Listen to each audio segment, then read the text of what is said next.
who's going to carry the torch going to Capcom Cup. Oh, jump! Oh, and he wants that. Lower the prodigy. Welcome to the Capcom Cup. What a long road that was ahead of us. Tokido, he is your champion of CPT Japan. Abra with the resetting grand finals. And Shuto now books his place to Capcom Cup. And the grab takes it from Meta RD and Team Bandits. $1 million is going to be awarded to Uma. Gets it low, and there it is. Punk gets his retribution. The anticipation that we all been waiting for. The Bandits, your SFL Season 6 champions. The trophy along with a ticket to Capcom Cup 11. Yo. Hold on. What's going on here? What is going on, my man? What's up, my man? Good to see you. It's been a minute. My guy, Yipes. What's good? What's good? Oh, trying a little. What's going on? Please come on in. People's in here. I heard y'all was talking about some Street Fighter 6. Oh, yeah. That's all we do. Oh, yeah. That's what we're here for. Yeah, I was just in the neighborhood. Yeah. I would like to welcome everyone in to the official, no neutral Capcom Cup 11 special. Now recently, guys, you know that we actually did our group draw group stream. Let's take a look at these groups right here. Later on, we're gonna, of course, be doing our deep dive, but Yipes, Rynge, just at least on a cursory level, what did y'all think? What are y'all thinking looking at these groups, bro? Well, no serious biasness from last time's catastrophe. I know there was a couple of team kills there, but I'm not blaming nobody. I just felt like that was. You can blame me. Nah, You can blame me. Listen, at the end of the day, they took me out the equation and it went fine. It's cool. I get it. There's still a couple group of deaths. You know, Rob's influence was still there. Don't worry. That's It's true, not all you, Rynge. I can't put the blame on you. My man Rynge put Kaba and Minna in the same group. And you put Kaba and Du in the same group. So, I mean, That's drama. That's drama. That's good. I like it's that. drama either way. Let me highlight that a little bit. So I'm a firm believer in karma.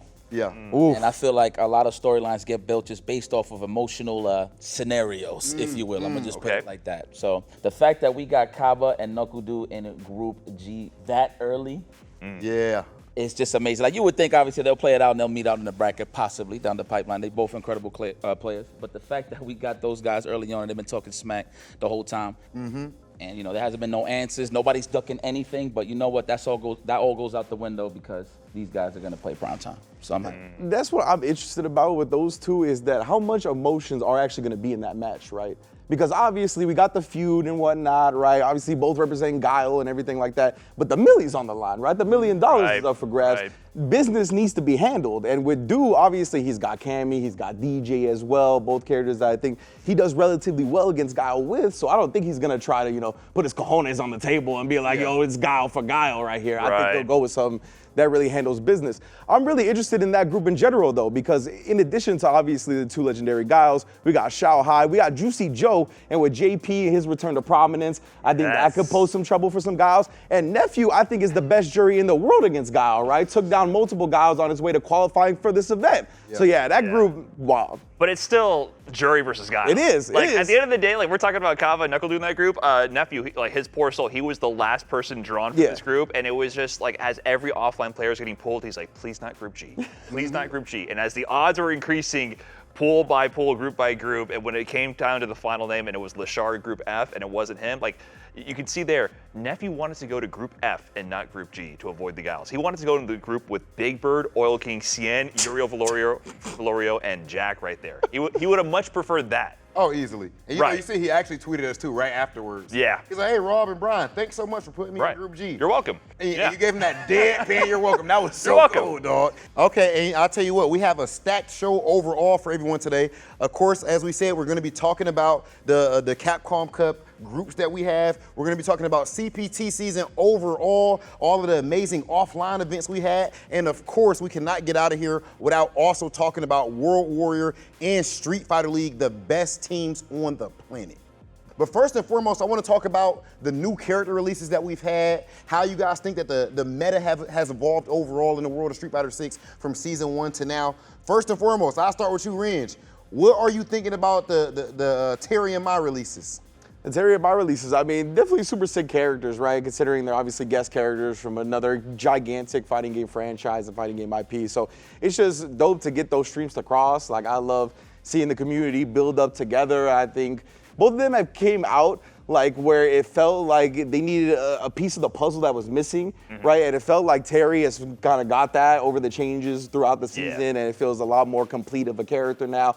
And it's interesting because I think they've been doing this since like Akuma, Ed, and all that, where they start focusing on making these characters where their combos are more efficient using OD moves rather than drive rush cancels, right? And I think Mai is super on that note as well, where you got to confirm into these EX moves, these OD moves, to make sure you actually conserve that drive meter, because she is meter hungry for other things, right? Very meter hungry. So because of that, I think it's an interesting shift with just the way the characters function, let alone the meta. So, I mean, both of those characters, really cool. I think, like I said, Terry a little bit more complete now. Mai, I think, is still maybe missing a little piece of the puzzle, or it could just be that time factor, right? I'm very much a person of belief where certain characters just need more time than others, and then we'll see how it gets fleshed out going forward. Yeah, Mai's kind of like a set play character, right? So there's still a bit of time until Capcom Cup. I would love to see someone bust out of Mai for a certain matchup. I'm not sure what that would be right now. I've been playing Mai pretty heavily since she released, and if you can get her going with her projectiles and setting up the high-low mix, she's pretty devastating in that sense. But yeah, very meter hungry, so having that awareness of the resource management would take a lot of time, because otherwise you're going to be burning yourself out, and then, you know, these are the best of the best. You burn yourself out early, you're dead. Yeah, like, exactly. You're dead. But we do see a lot of people already using Terry. I mean, Jabi M, he's what he says. That's what he says. I mean, we can see his character selection over all these tournaments. He's used the entire cast, right? So now he's settling on Terry. He says full time. I'll believe it when I see it a little bit. I'm kind of also saying that. He's not getting too like confident in his own region. Okay. You get what I mean? You know how it gets to where eventually at your local or something like that, you know, that's your pick. You're so godlike already. You can pick whatever character you want, low key. When it comes to Cup, are you really about to leave DJ and Chun-Li and all that in your pocket? Well, it's also the character you play the most, right? I mean, if he's really settling in on Terry, that's what he's coming in with to the Cup. I'm curious also about like an Oil King or something, right? Because Oil King, you're talking about getting too comfortable. Oil King, you know, he's Rashid. He's been Rashid. He's been like the Rashid for years. He won his last World Warrior event with Terry alone, and I feel like that was kind of a flex. That's what you're talking about. Yeah, that's Javi, I see like, yeah, he's Terry. Oil King's kind of flexing, and Oil King in that group F, is he going to be using Terry? I don't know, man. Rashid seems to be the pick for him. We'll have to see. No? You say hell no? You don't think there's a chance? No. Terry's pretty good, man. Bro, he has that. level 2. Why are we overthinking it? I just said Terry heavy punch. It's not even necessarily about the level 2. Well, just a piggyback on what you said, I just feel like Terry and Mai, they transitioned so well into Street Fighter 6, obviously, to like take the OD, you know what I'm saying, to mix it in with the SNK characters and stuff. It's pretty cool. I mean, we've seen it familiar with the CVS2 side of things, but I mean, there's a touch up on Akuma and Bison. I mean, straight out the gate, there was already tournament-ready characters. Yes. I mean, Akuma, you already know this. Championship They weren't ready. missing no pieces to the puzzle. At all. Like, the thing about Akuma is, every time you hear Akuma's gonna come out in a game, you're like, all right, how are they gonna make him whack? It's impossible. Yeah. Like, just by design, based on design, he's just always oppressive, big damage, and he gets to the point. And the thing that you wanna highlight always, especially a game like Street Fighter 6, is the walk speed. It's ridiculous. You know what I'm saying? On top of that, I feel like everybody over-exaggerated Bison early on. Granted, the damage was immaculate. Still is. You know what I'm saying? But I think the only thing that kind of turned everybody off was the fact that his scissor kick is a motion this time. That's crazy. It really threw mad people off. The fact that he could walk, the fact that he could walk forward and mount offense off of one whiff punish, or just to get like a beautifully spaced scissor kick and then just, you know, assume they're gonna whiff punish or whatever the case is. It's what led after that made him more dangerous. Because like high level, when you play against charged characters, that's something at the forefront of your mind, right? Is keeping an eye on the character when they have the charge and whatnot. And obviously with Bison, that was a huge thing with scissor kick. You needed charge. You needed to know he was either walking back, holding down back, etc. Now, I mean, he just walks at you and does the scissor kick. Like, it's so scary. And you also didn't used to get a whiff punish with scissor kicks into 10 million damage. Yeah. I mean, the punish counter scissor kick, you're going for the low forward drive rush cancel. You see Bison walking forward a little bit. He halts his momentum, scissor kicks over your low forward instead, punish counter. Either you have the bomb planted and you're dead, or bombs planted and then you're dead. So Bison, he jumped out a little bit harder. I kind of agree. Any character that does very strong with throw loops in general, in terms of just conditioning somebody, is what's going to be top echelon in Street Fighter 6 as of now, right? Akuma passes all of those. And that corner damage, oh my God. It's crazy. So I do feel like the addition of Akuma and Bison definitely spiced things up, because everybody had a different approach with the character. Like, you actually seen the character evolve in front of us in tournament play. So do y'all feel like the meta has evolved a lot. Okay, Oh, no, go so ahead. I actually wanted to talk a little bit about the meta with Brian bringing up punish counters, right? And like I think some of these characters, like whether they're DLC or not, really are going to remain strong in this game because of the punish counter system, right? Like Cammy is one of those characters to me that is just always going to be strong in this game. 100%. With the way players take their turns back, with the way the frame data is structured, like a lot of people are going to be swinging when she's going to be dive kicking, right? And because of that, the punish counter state and the reward she gets from that, like any of those type of moves that are like forward advancing, like catch limbs like that, like that's always super buff in this game. That's a good point because I get hit by the punish counter dive kick and I hate myself. Every single time I'm like, why did I whiff a button? That can't be dive kicks coming in, punish counter into the knockdown, and then you're getting throw loops. It's and we're used bad to time. We're used to pressing buttons back in those instances because not a lot of characters can directly punish you in that instance, right? Like, if they're jumping, then you're gonna recover from your move most likely, or block, or even parry, or something like that, right? Right. Like, but with Cammy, instant dive kick, right? Like you during your recovery, you are getting hit. Yeah. So like, I think when it comes to those moves, the characters that have them always gonna remain strong. That's very true. I see what you're saying. People are optimizing those play styles to get the punish counter and to bait out the whiffs in those situations. But also, I want to say like with Akuma especially, it's just like another Shoto as well. So we already saw in season 1, for example, it's a smaller cast as we're building it out with more DLC characters. Luke was kind of running the show in season 1, right? Yes. And he's kind of the new addition, in my opinion, to the Shoto archetype. I mean, he has his unique attributes, but he has a low forward, he has a fireball, no Tatsu really, but he has a DP. There's a lot of similarities there to that kind of playstyle. Okuma offers another take on that, another really strong take on that as well. So I think we saw a lot of variety from that alone for people who only play that archetype. So that was a big shift in my opinion, right? So Luke got some adjustments. We still see people cooking with him. I mean, they bring a different playstyle to it. We see like the Noahs, the Juninho Ross. I feel like the offensive players are the ones like really staying with Luke, and the people who want to chuck more fireballs, they play Akuma, right? Akuma's actually like the best fireball character in the game. That fireball is amazing. It looks like a button in its own. Like you would think somebody's gonna walk up to you with a fist or something, but it's literally a fireball in your face. Like it's that. You just walk into it with your face over and over. It's like there instantly. Yeah, great poke. And to your point about it looking like a button, like it's a very visually deceiving move when you take into account all of his kit, right? Like people still get caught trying to parry when he's teleporting in. You do that command grab? For the command grab, yeah, just because like a startup, like it's similar to what other things that he does that you would parry. So yeah, I mean, definitely. Now, do y'all think that there are any players that are kind of, how can I put it, meta-proof? Like, and the reason I say this, I feel like someone like Punk. Oh yeah. Yeah. In two very different ways, right? Because I'm about to go a different direction. Punk, and I think Noah the Prodigy. I like Interesting. I like that. Interesting. I think those are two meta-proof players because what they're doing is completely. It depends on how much of a meta swing you're talking about. I mean, if we're gonna talk about depends. Noah for a second, I mean, the dude goes in burnout. I mean, it's no secret, but it's just the way he conditions you. Because I know for a fact he's using it for like a real-in tactic. Yeah. Like, I'm in burnout. Come in. I want you to get more aggressive. Like that's the mentality behind it. But then at the same time, you don't know how to read him exactly. So I kind of agree with you saying that he's a meta. He plays his own game. Yeah. You know what I mean? And he's figured out like ways to utilize Luke's strengths, or in ways that people don't even look at these as strengths, right?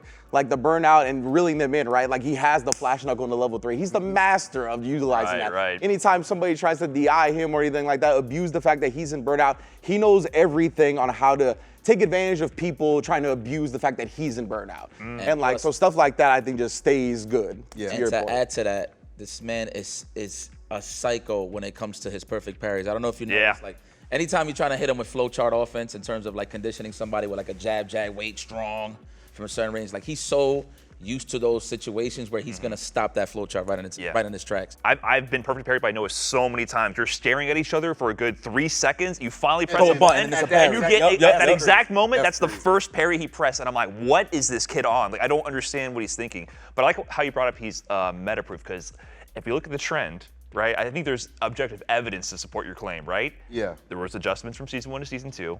We have significantly less Lukes in Capcom Cup and significantly less Luke mains. Yeah. Nearly every dedicated because Luke the player basic play style branched became out. more difficult. Yes, but his- Noah, this has been his best season. Yeah. So And you then- have a point there. Punk, of course. I mean, we already know what's up with that. I mean, I just think he's a superhuman or something like that, to be honest with you, bro. Pretty much. Like the way he plays, and a big thing with him too, I know this is kind of outside of meta a little bit, but I personally feel like Punk winning Evo obviously it's one of the biggest, one of the most important things ever. But I'm saying it even takes that the monkey weight on the off of shoulder, his yeah. back. You get what Yeah, I mean? the And chip I is think off we've his shoulder. seen him like evolve to another level now because, I mean, I've done it all. I've won 1,000 majors, and now I'm an Evo champion. He don't need to win nothing else. So I think the pressure is like, you know what I mean? His confidence just carries him that far, man, to be honest. Like me seeing him from back in the day, like no matter who he played, he was still himself. That's what made it so important for him, you know what I mean, to represent the way he plays. Any chance you get Punk, I mean, you probably seen it casually. Y'all played him before. He's just happy. He's just happy-go-lucky. He's like, yo, you shouldn't whiff that or whatever the case is. Like starts trolling you a little bit or whatever. But he's just that comfortable with fighting games in general, obviously mainly Street Fighter 6. He's just that comfortable as a competitor. So Yeah, like I don't think many people achieve his level of comfortability, his level of being purely a competitor.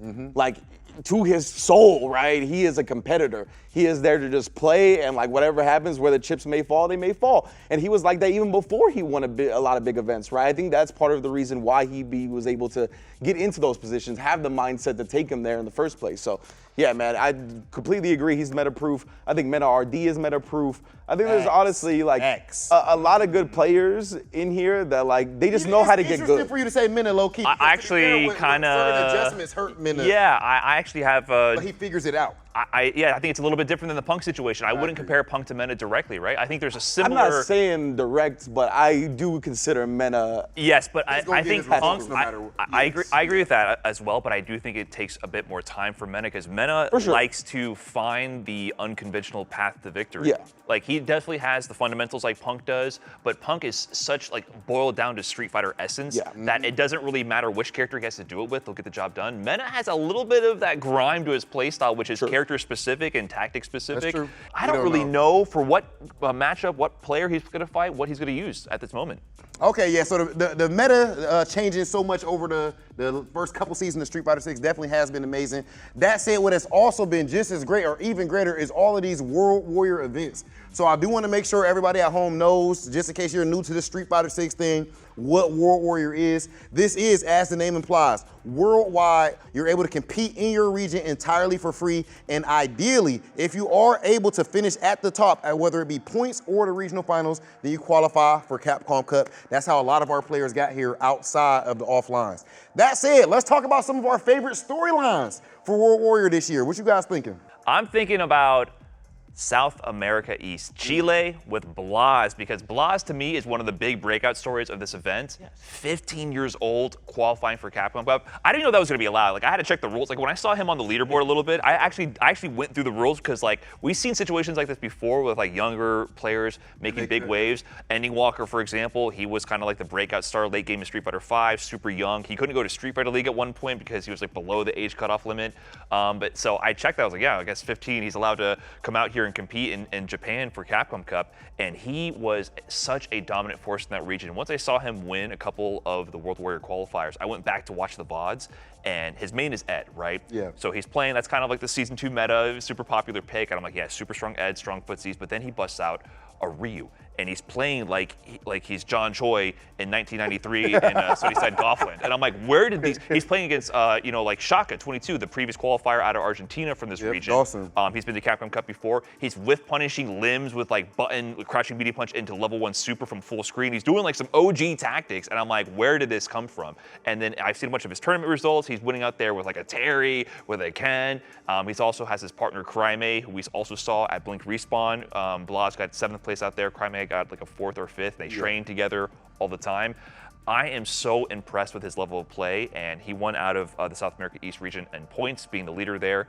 I think he's going to be a big force in his group. I think if anyone's counting him out, they're going to be really surprised by his level of play. I think he spearheads a bigger convo about just we're seeing younger and younger players in the world of Street Fighter. I feel like we saw this in other esports first. Yeah. And now I feel like in Street Fighter 6 specifically, I think maybe because of the new level of popularity that this stuff has risen to, but we're seeing kids 13, 14, 15 years old being absolutely godlike. And I wonder if it gets to a point, like you brought up earlier, like the Shein documentary. Yeah. He was talking about how he's aging and it's not as easy and We're stuff. taking it for granted, right? We're taking some of our legends for granted, man. Yeah. Like, I wonder if there's a new leaf turning with these players. Definitely, I think the accessibility as well of online play. The online is so good, and then we have the World Warrior itself is online play. play. Like, who knows how many godlike players were playing at home? I mean, even look at Punk. Punk was actually kind of like that sort of talent as well. He used to play online.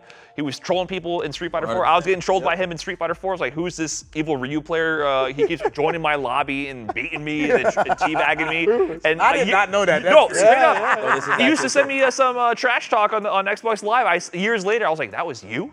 Like, was it voice messages or no? If it was voice messages, I would have known right away. I would have saw him on stream with the interview. I'm like, that was you.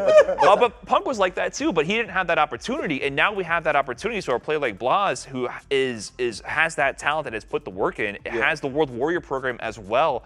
And now he's going to Japan to compete for $1 million at 15 years old. That's wild. Yeah, and that's what I was gonna say about the World Warriors, kind of giving that accessibility, right? Because like before, I mean, we kind of had to be adults to compete in the big levels, right? We either had to fund ourselves to get to places or get a sponsor to do it, right? A lot of the times, those came with being a little bit older. Now the fact that you can compete and qualify for the World Championship online at home, it is gonna mean a lot more younger players come through like this. I look at it like this, right? If you're willing to come outside, that means you're serious. Blas was in DR, bro.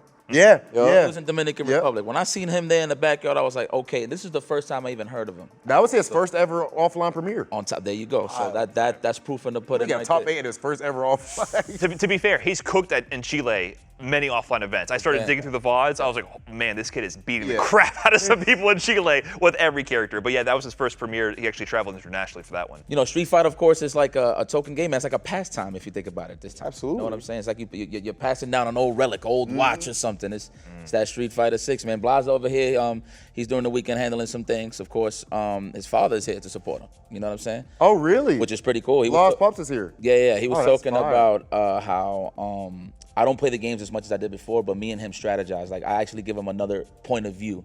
It's probably something that he's not seeing. His dad kicks him game about. Yeah. So now it makes me wonder, like, what's his history, his pops. You know what I mean? And that's one, can I interrupt you for No, the good thing, that's one of the things that I really love about where we're getting at in fighting games is that we're getting those second generation, those third generation players. Great point. True. Kusanagi, the same thing, right? Yeah. We saw him at UFA, put on for his dad. I played Ryu because my dad played Ryu, fam. That's crazy. That's wild, You ain't bro. beating him, bro. That's wild. You got the father and son Kamehameha going.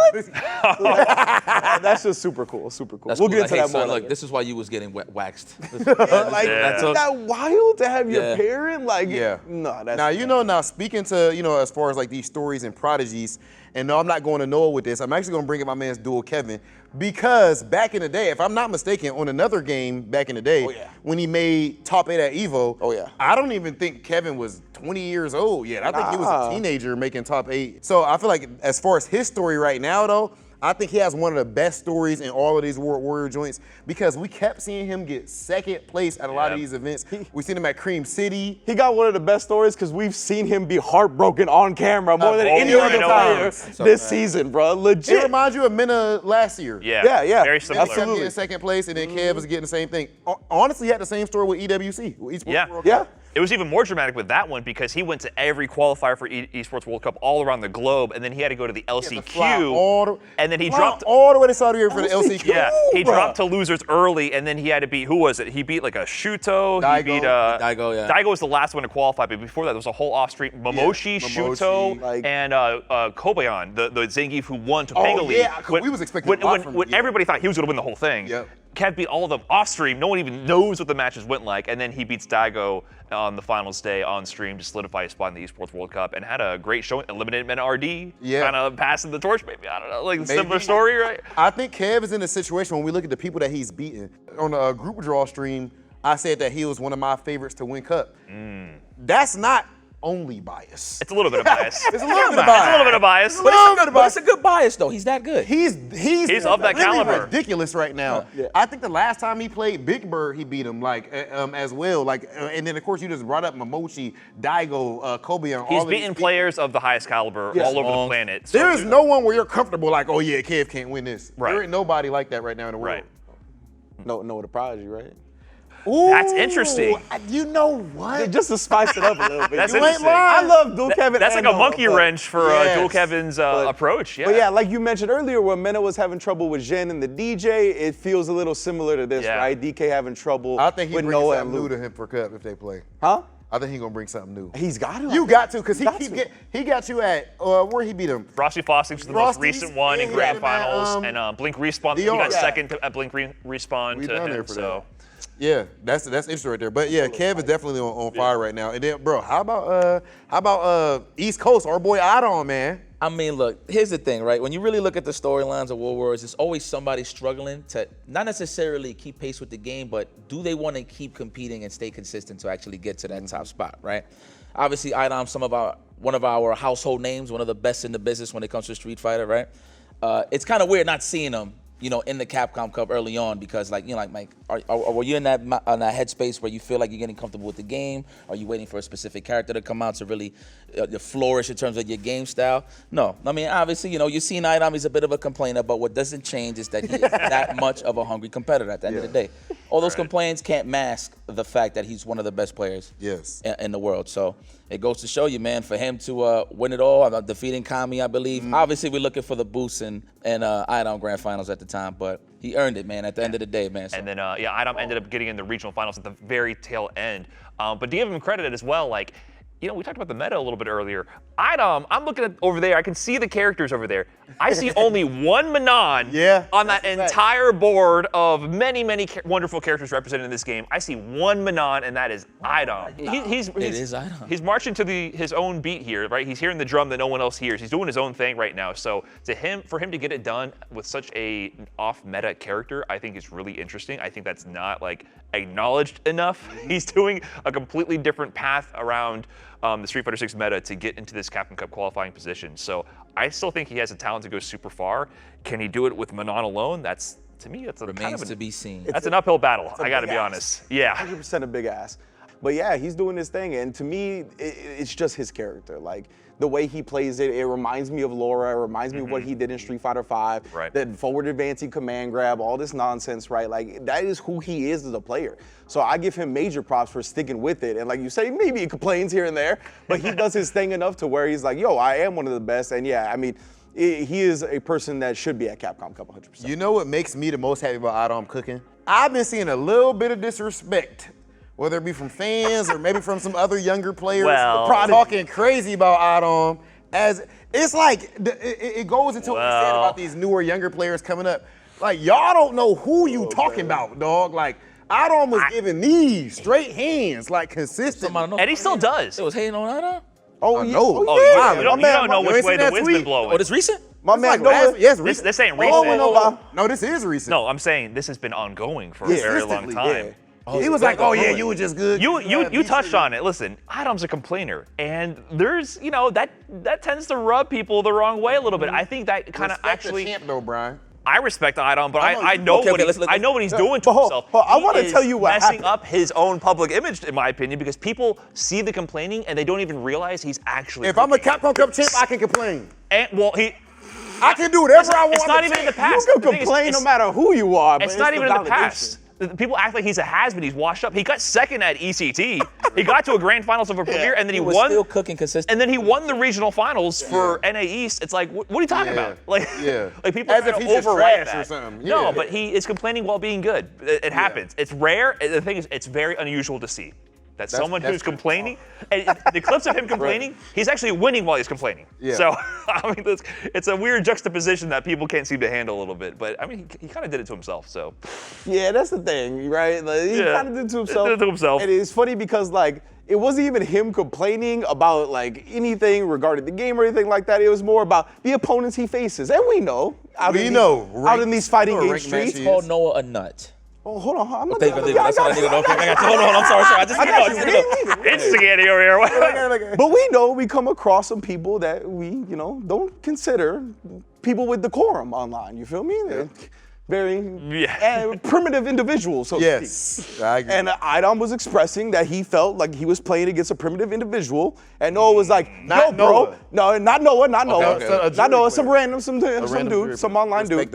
And Noah saw the clip and was like, "Yo, why are you popping off like this when you were just robbing people in Street Fighter V? You acting like you were solid in 5 when you were robbing people? Why are you popping off?" Trigger, dog. Okay. Idom Pussies was crazy. I seen the quote tweets. I see what it was about. So, all right, I'm not saying I feel that way. Whatever camera's looking at me, I'm not saying I feel that way. I'm just laying out what happened. I mean, that was the latest, but this has been brewing for a long time. A long time. Let it simmer. Let it cook. Yeah. This has been brewing. I can respect. It was the straw that broke the camel's back. It was the like that of this. I've been doing some content with IDOM. All my YouTube comments are filled with people hating on IDOM. But like, Filled. these are YouTube Filled. comments. Check those comments. Knowing the prize is right? a Capcom Cup qualified player. Yeah, but I don't care about your YouTube. we all have a quote. Yeah, that's different. We all have a quote The tweet Noah from is Noah what- talking about whatever. I mean, that's But just that's Noah the craziest does. one because y'all are both like competitors. Like, Yeah. Those other people are more like random. I mean, it's weird. I have mixed feelings about Noah going like that on Idom. Because on one hand, I feel like you disrespectful because that's a Capcom Cup champ. Get you a championship first. I feel that. Calm down. On the other hand, F the old guard. If I'm a new dude and I'm pulling up in here, you gotta let him hang. What would 2018 RobTV be saying? Oh, you ain't okay. I remember RobTV used to wear. He had his red shirt with his own name printed This on the is back, your free on the teabbagging every. You don't even know who you're playing against. Yeah, I you're get it, teabagging them left, right, and center. That is fair.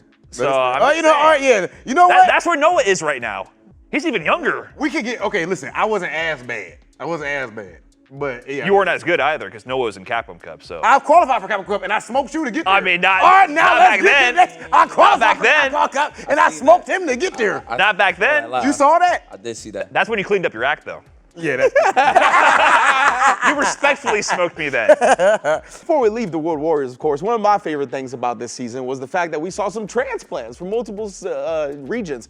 Not even just the fact that Mena did leave the Dominican Republic region, right? Opened up some spots for his homies and whatnot, which is amazing. I think he's such an incredible leader of like fighting games and community. Like to do that, I think is so awesome. But even beyond that, we saw Lex go to the UK, right, and qualify through there. I think the overall point getter. And if I'm not mistaken, I believe it was Seoul, who qualified out of Oceania, right, who was not originally from Australia or New Zealand. Diver as well. Divers from Chile moved to Spain, right? Yeah. There you go. Yeah. That was one of my favorite things about this season was whether it was motivated by freeing up some spots from your region or whatever happenstance, your personal life, whatever took you there, right? It was cool to see players go to different regions and end up showing out, like especially Seoul taking on the Oceania, right? We're so used to seeing Travis Styles, always big up to Travis Styles. We love Travis Styles. But yeah, Seoul came through. It was like, nah, this is my spot now. Yeah. Well, you're saying this like it's a good thing. You think they think it's a good thing? No, You think Travis Styles is happy right now? absolutely You think UK's happy that we got the American flag with Lex, New York there in UK? Pay back for the Tea Party, brother. That's all. Oh, okay, that's what it is. But That's how we felt when they put Canada in the Midwest CPT and Safe. Safe Yeah, when did. That's was true. salty as Safe hell. did win the U.S. Midwest CPT last year. The Yeah. NA Midwest. y'all right. Salty as hell, bro. Y'all right. They gotta be mad, but hopefully it's motivation. You right, because in the see. end, beat him. Well, you mad that Canada's on the Midwest side of things? I think No, that's fine. I was mad that he won. Oh, that's safe. Oh, right. What's the pun? Just lose. Yeah. Safe. I want you here. I want you to win. Yeah, we want you to show up and lose. Yeah, that's Make us look exactly. good. Yeah, no, he made us look bad. That was the problem. He was cooking too hard. All right, so of course we talked about all of the World Warrior events, the highlights from World Warrior, but of course that's all online. In CPT this year, one of the biggest changes is that we had a lot more offline events and the tour was all the better for it. So let's talk about some of our favorite storylines from the offline CPT. First and foremost, I think we gotta start it off with Punk the God, bro. I know it's low-hanging fruit, but my man just gotta get his flowers. And at the end of the day, I mean, I personally feel like that's the most, I don't know if he doesn't like it when I say this or when people say this, because I know he worked hard, but I also think he's the most naturally talented player I've ever seen. 100. Point blank period. As far as, not that he didn't hustle.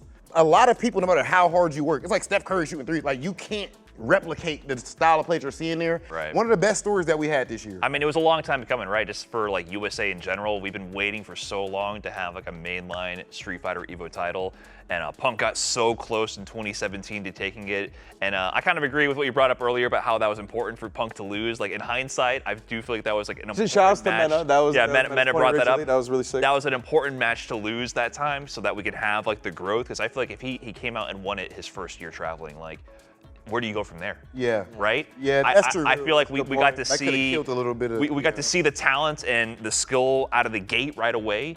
And then we also got to see like the journey from that point. Like we got a flash of the brilliance. We got to see him finally complete that journey. But what's interesting about it to me is that was the first event of the season. It's the right place to start. Yeah. That's actually the very first stop for the Capcom Pro Tour. He was the first person qualified to Capcom Cup this year.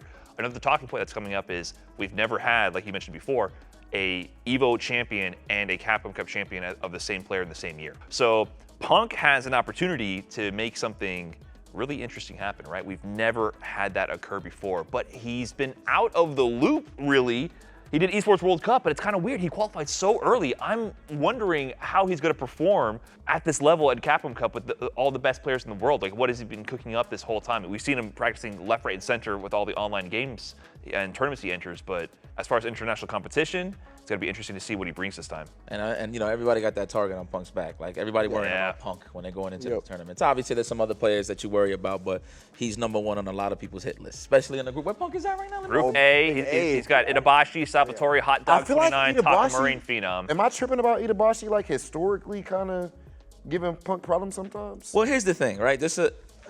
I'm not too sure if it was like historically, but I just feel like anybody that could smother Punk consistently can have a chance. And Itabashi is one of the top level command throw players out there in the business. So anybody that can have an opportunity to make him feel uncomfortable is definitely Itabashi Zangief. That's the point I was going to bring up, is that I don't know if it was Itabashi specifically, but when you're a very great grappler player, you can definitely catch Punk off guard, slipping in there, you know what I'm saying? So, and that's just because they got the great equalizer, right? That command grab, like as great as your defense can be, right? And we'll get into that groups later and how that's going to play out, but I do think Itabashi is a huge factor in that group, which I'm sure all of you do as well. But yeah, man, Punk, seriously, I think the way he's approached the game as well is super smart. Like, with the games nowadays having lower execution barriers, you don't have to spend as much time grinding out combos, one-frame links, etc. So your time is better spent exploring the cast, gaining knowledge on perspectives of your fellow players, right? And he plays everybody. So no matter who That's one of his biggest Day one legend with every character. Don't matter. I got legend on random select, like literally, right? So no matter who gets brought in front of him, he's gonna know what the player's thinking about because he's been there already. So I think that's a very smart way to use your time when you already have the execution that you need with your characters. Okay, and what other storylines are you guys looking at as some of your favorite offline events this year? I mean, speaking of Itabashi, let's talk about him winning against Idam and East Coast Throwdown, man. The fact that he took out Idam, and mind you, this is a matchup that we barely get to see. Manon versus Grappler Grand Finals. Yeah, that's something you don't get to see every day. Oh. So to see, just to see the strategy mirrored against Idam is pretty interesting, though Zangief does have a little better options on the anti-air side of things, and stuff like that. But the fact of the matter that he dealt with a professional grappler player. You know what I'm saying? So it's going to be interesting to see how he stacks up because, I mean, Itabashi, he's second place Capcom Cup 2018, back in the Abigail days, and I still remember his 2015 run in Street Fighter 4. You know, he was the Zangief player to look out for, and he had a really legendary run. I mean, along with Snake Eyes, of course. They were both cooking up in that Capcom Cup 2015, one of my favorite Capcom Cups of all time. So he's been in that position before. Second place Capcom Cup, he almost ran all the way with it. You know, Gachikun ended up taking the trophy that day. So it's going to be really interesting to see what he brings to the table this time. Considering he's in that group with Punk, he's in that group with Phenom, Takamura, Hot Dog, Salvatore, he's got his work cut out for him. And he's going to be smiling the whole time. Itabashi, talk about terrifying, right? You're going to be in Capcom Cup Grand Finals, Itabashi's bro, turning on his NES. Have you seen his controller, by the way? He's going to have a giant custom NES, churning butter right there, ready to command grab you up. I am terrified for everyone in that group. When they see a top level Geef, everybody squirms, bro. Especially when you're losing space, ending to the corner slowly but surely. And mind you, this game, a lot of the top players love to play clean neutral. Zangief kind of forces that out of you no matter what. So I feel like Itabashi is definitely in a comfortable spot right now. Now, you know, of course, another interesting situation, Brian, we talked about this a bit off camera, Lashar and Takedo.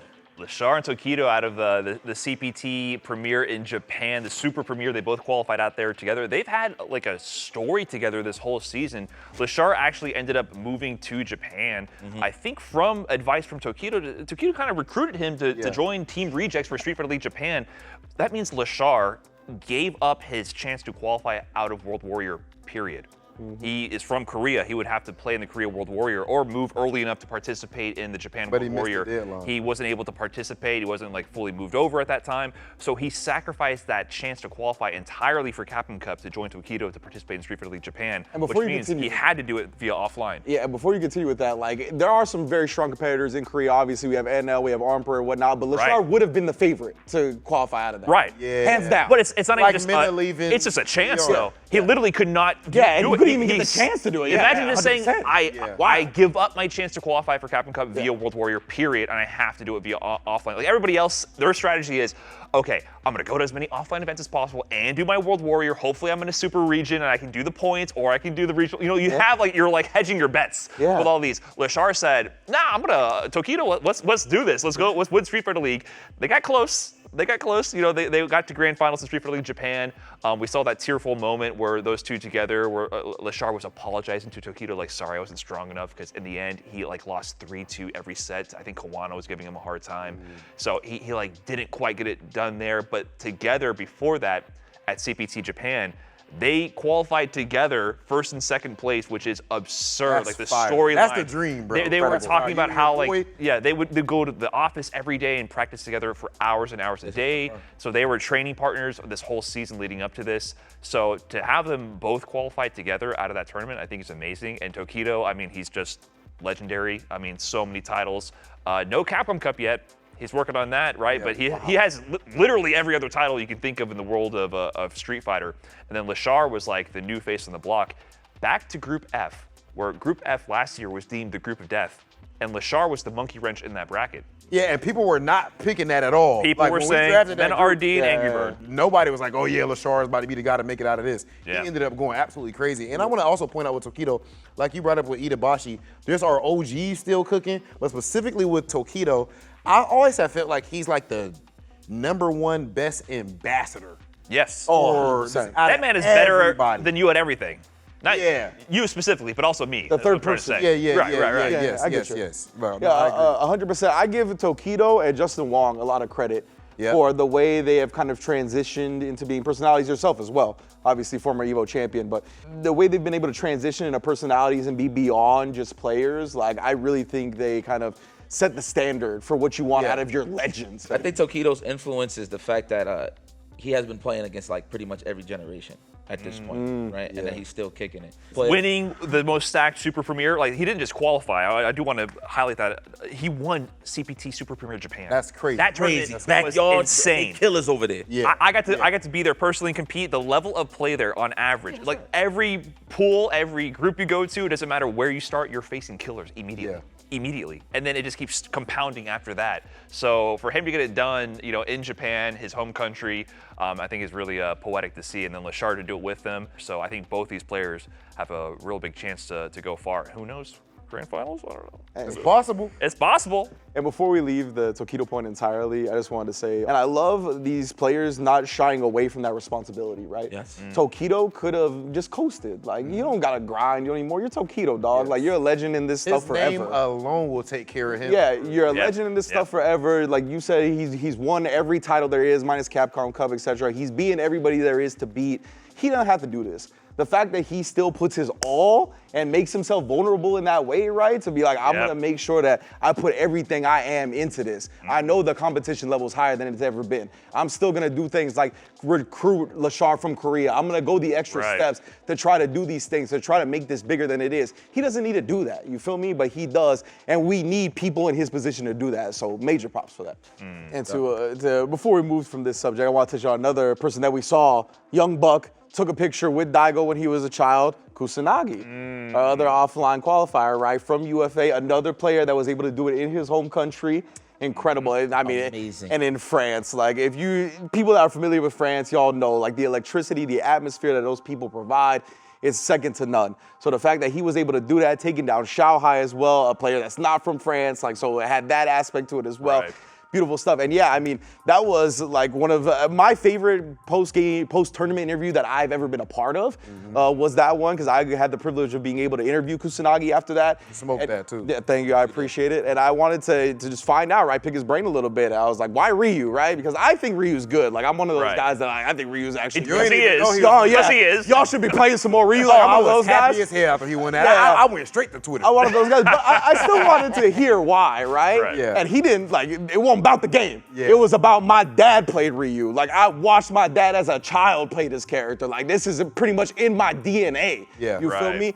And like, so seeing that was such an epic victory for him. And a young buck still, right, still very young, a second generation fighting game player. I've always looked at the FGC as like as close to like a meritocracy as you can get. Nothing is a perfect meritocracy. I believe it's like as close as you can get. And I think Zangief Bolado is a prime example of that. Yeah. My man came out, ended up qualifying for Cup, of course, and of course even going to UFA, getting his name up.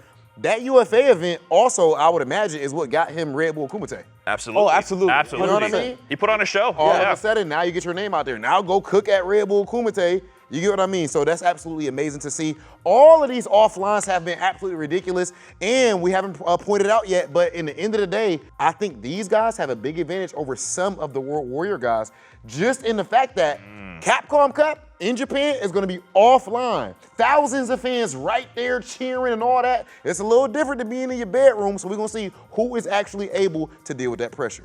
Now at Capcom Cup, of course, this is actually about to be going down in the fighting game mecca. I call it the land of fighting game godhood. That is, of course, Japan. So, of course, you got the pressure of that. You got $1 million on the line. You literally are gonna have a live audience of thousands of people. You know every single event sales out there, let alone Capcom Cup. And some people have actually been over there in Japan for like a month or 2 months or something like that just to train. How serious are these players taking this Capcom Cup? What are you noticing? It's at the Ryogoku Kokugikan, which is the sumo hall. Pretty much the second most legendary arena next to the Tokyo Dome in Japan. In all of Japan? Yeah. Oh my. Oh yeah. Okay, Incredible Thank stuff. you so much. All right, yeah, appreciate that. But yeah, no, like what I'm hearing is like some of the greatest like sumo wrestlers and like big matches like went down Yeah, there. sumo wrestlers, professional wrestlers, like Kenny has wrestled there, you know what I mean? Shouts Kenny Omega, of course, like legends upon legends. It's gonna be wild to have Street Fighter there. Like you don't know, obviously you guys know I'm a wrestling fan. Like the amount of wrestling events I've watched that are gonna be, that have emanated from there, and now Capcom Cup is gonna be there, like, That's amazing. that's like, that legitimately, I was like, oh my God. So you know how I kind of look, before we even get to that stuff, you know how I kind of look at Street Fighter in Japan right now? I like to call it the land of the rising sun. I mean, obviously that's like a tradition at this point, right? How to say it. But you know how Street Ball originated, obviously, in the streets, and then they got more on the famous side of things in terms of showing it more to the mainstream. I feel like that's what it is in Japan, because everybody out here in America loves basketball, right? So I feel like it's the same. I mean, in America, love basketball. I feel like everybody in Japan love Street Fighter. Like if there's one game that I've really seen as of recent, like really get exposure like that, is literally Street Fighter.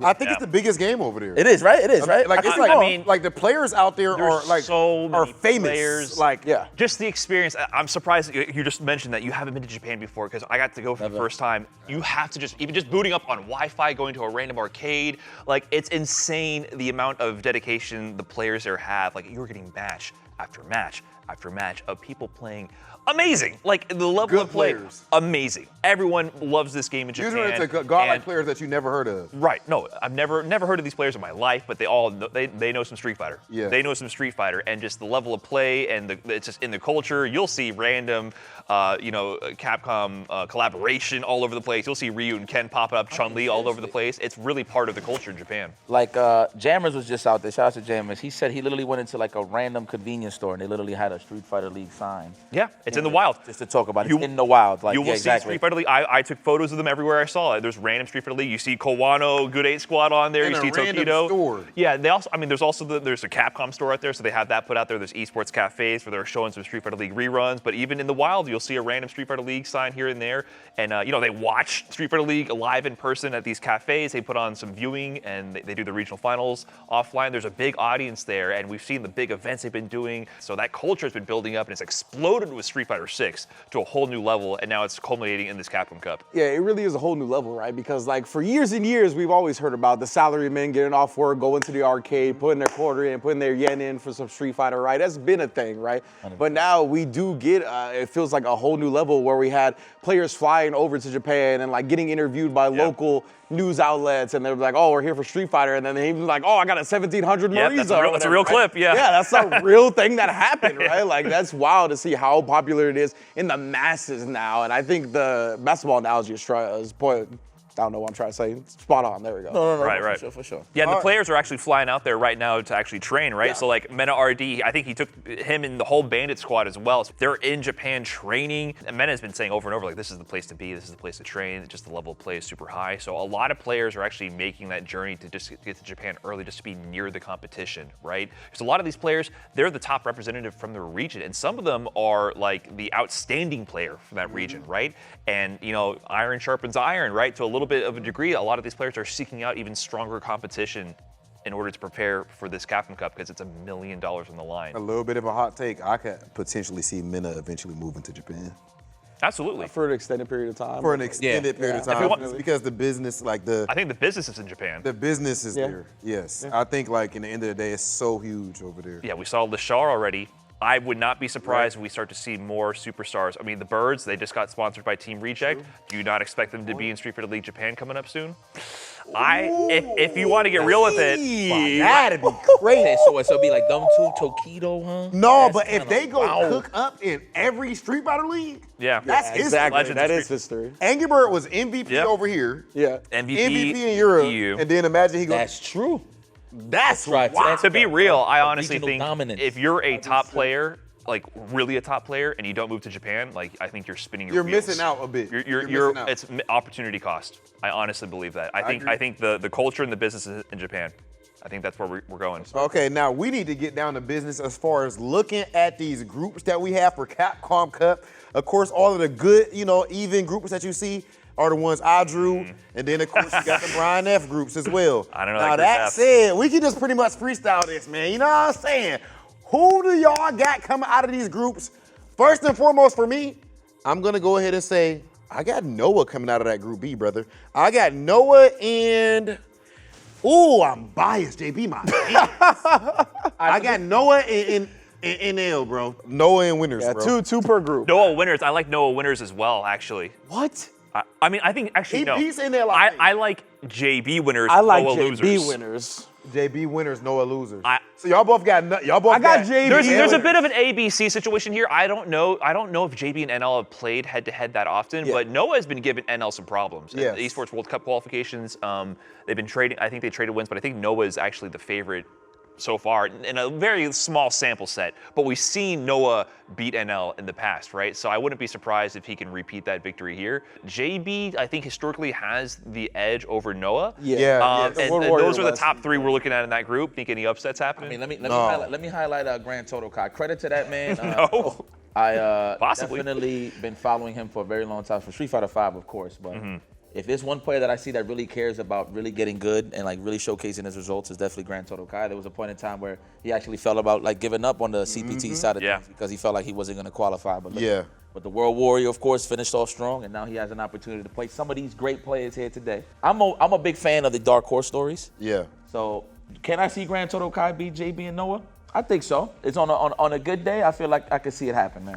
Totokai is one of the people that are like one of the nicest stories from this because, coming from Panama, it wasn't always the easiest for him to be able to get to events and all of that. So now we got the World Warrior system that made it so that players like my man's Totokai are able to qualify for Cup without having to travel to a million different places. So or Sianik out of Bangladesh, man. Let's talk about World Warrior. Yes. Yeah. Bangladesh. Yeah. That's. I mean, have we seen a player out of Bangladesh in Capcom Cup in the past? I think he might be the first representative.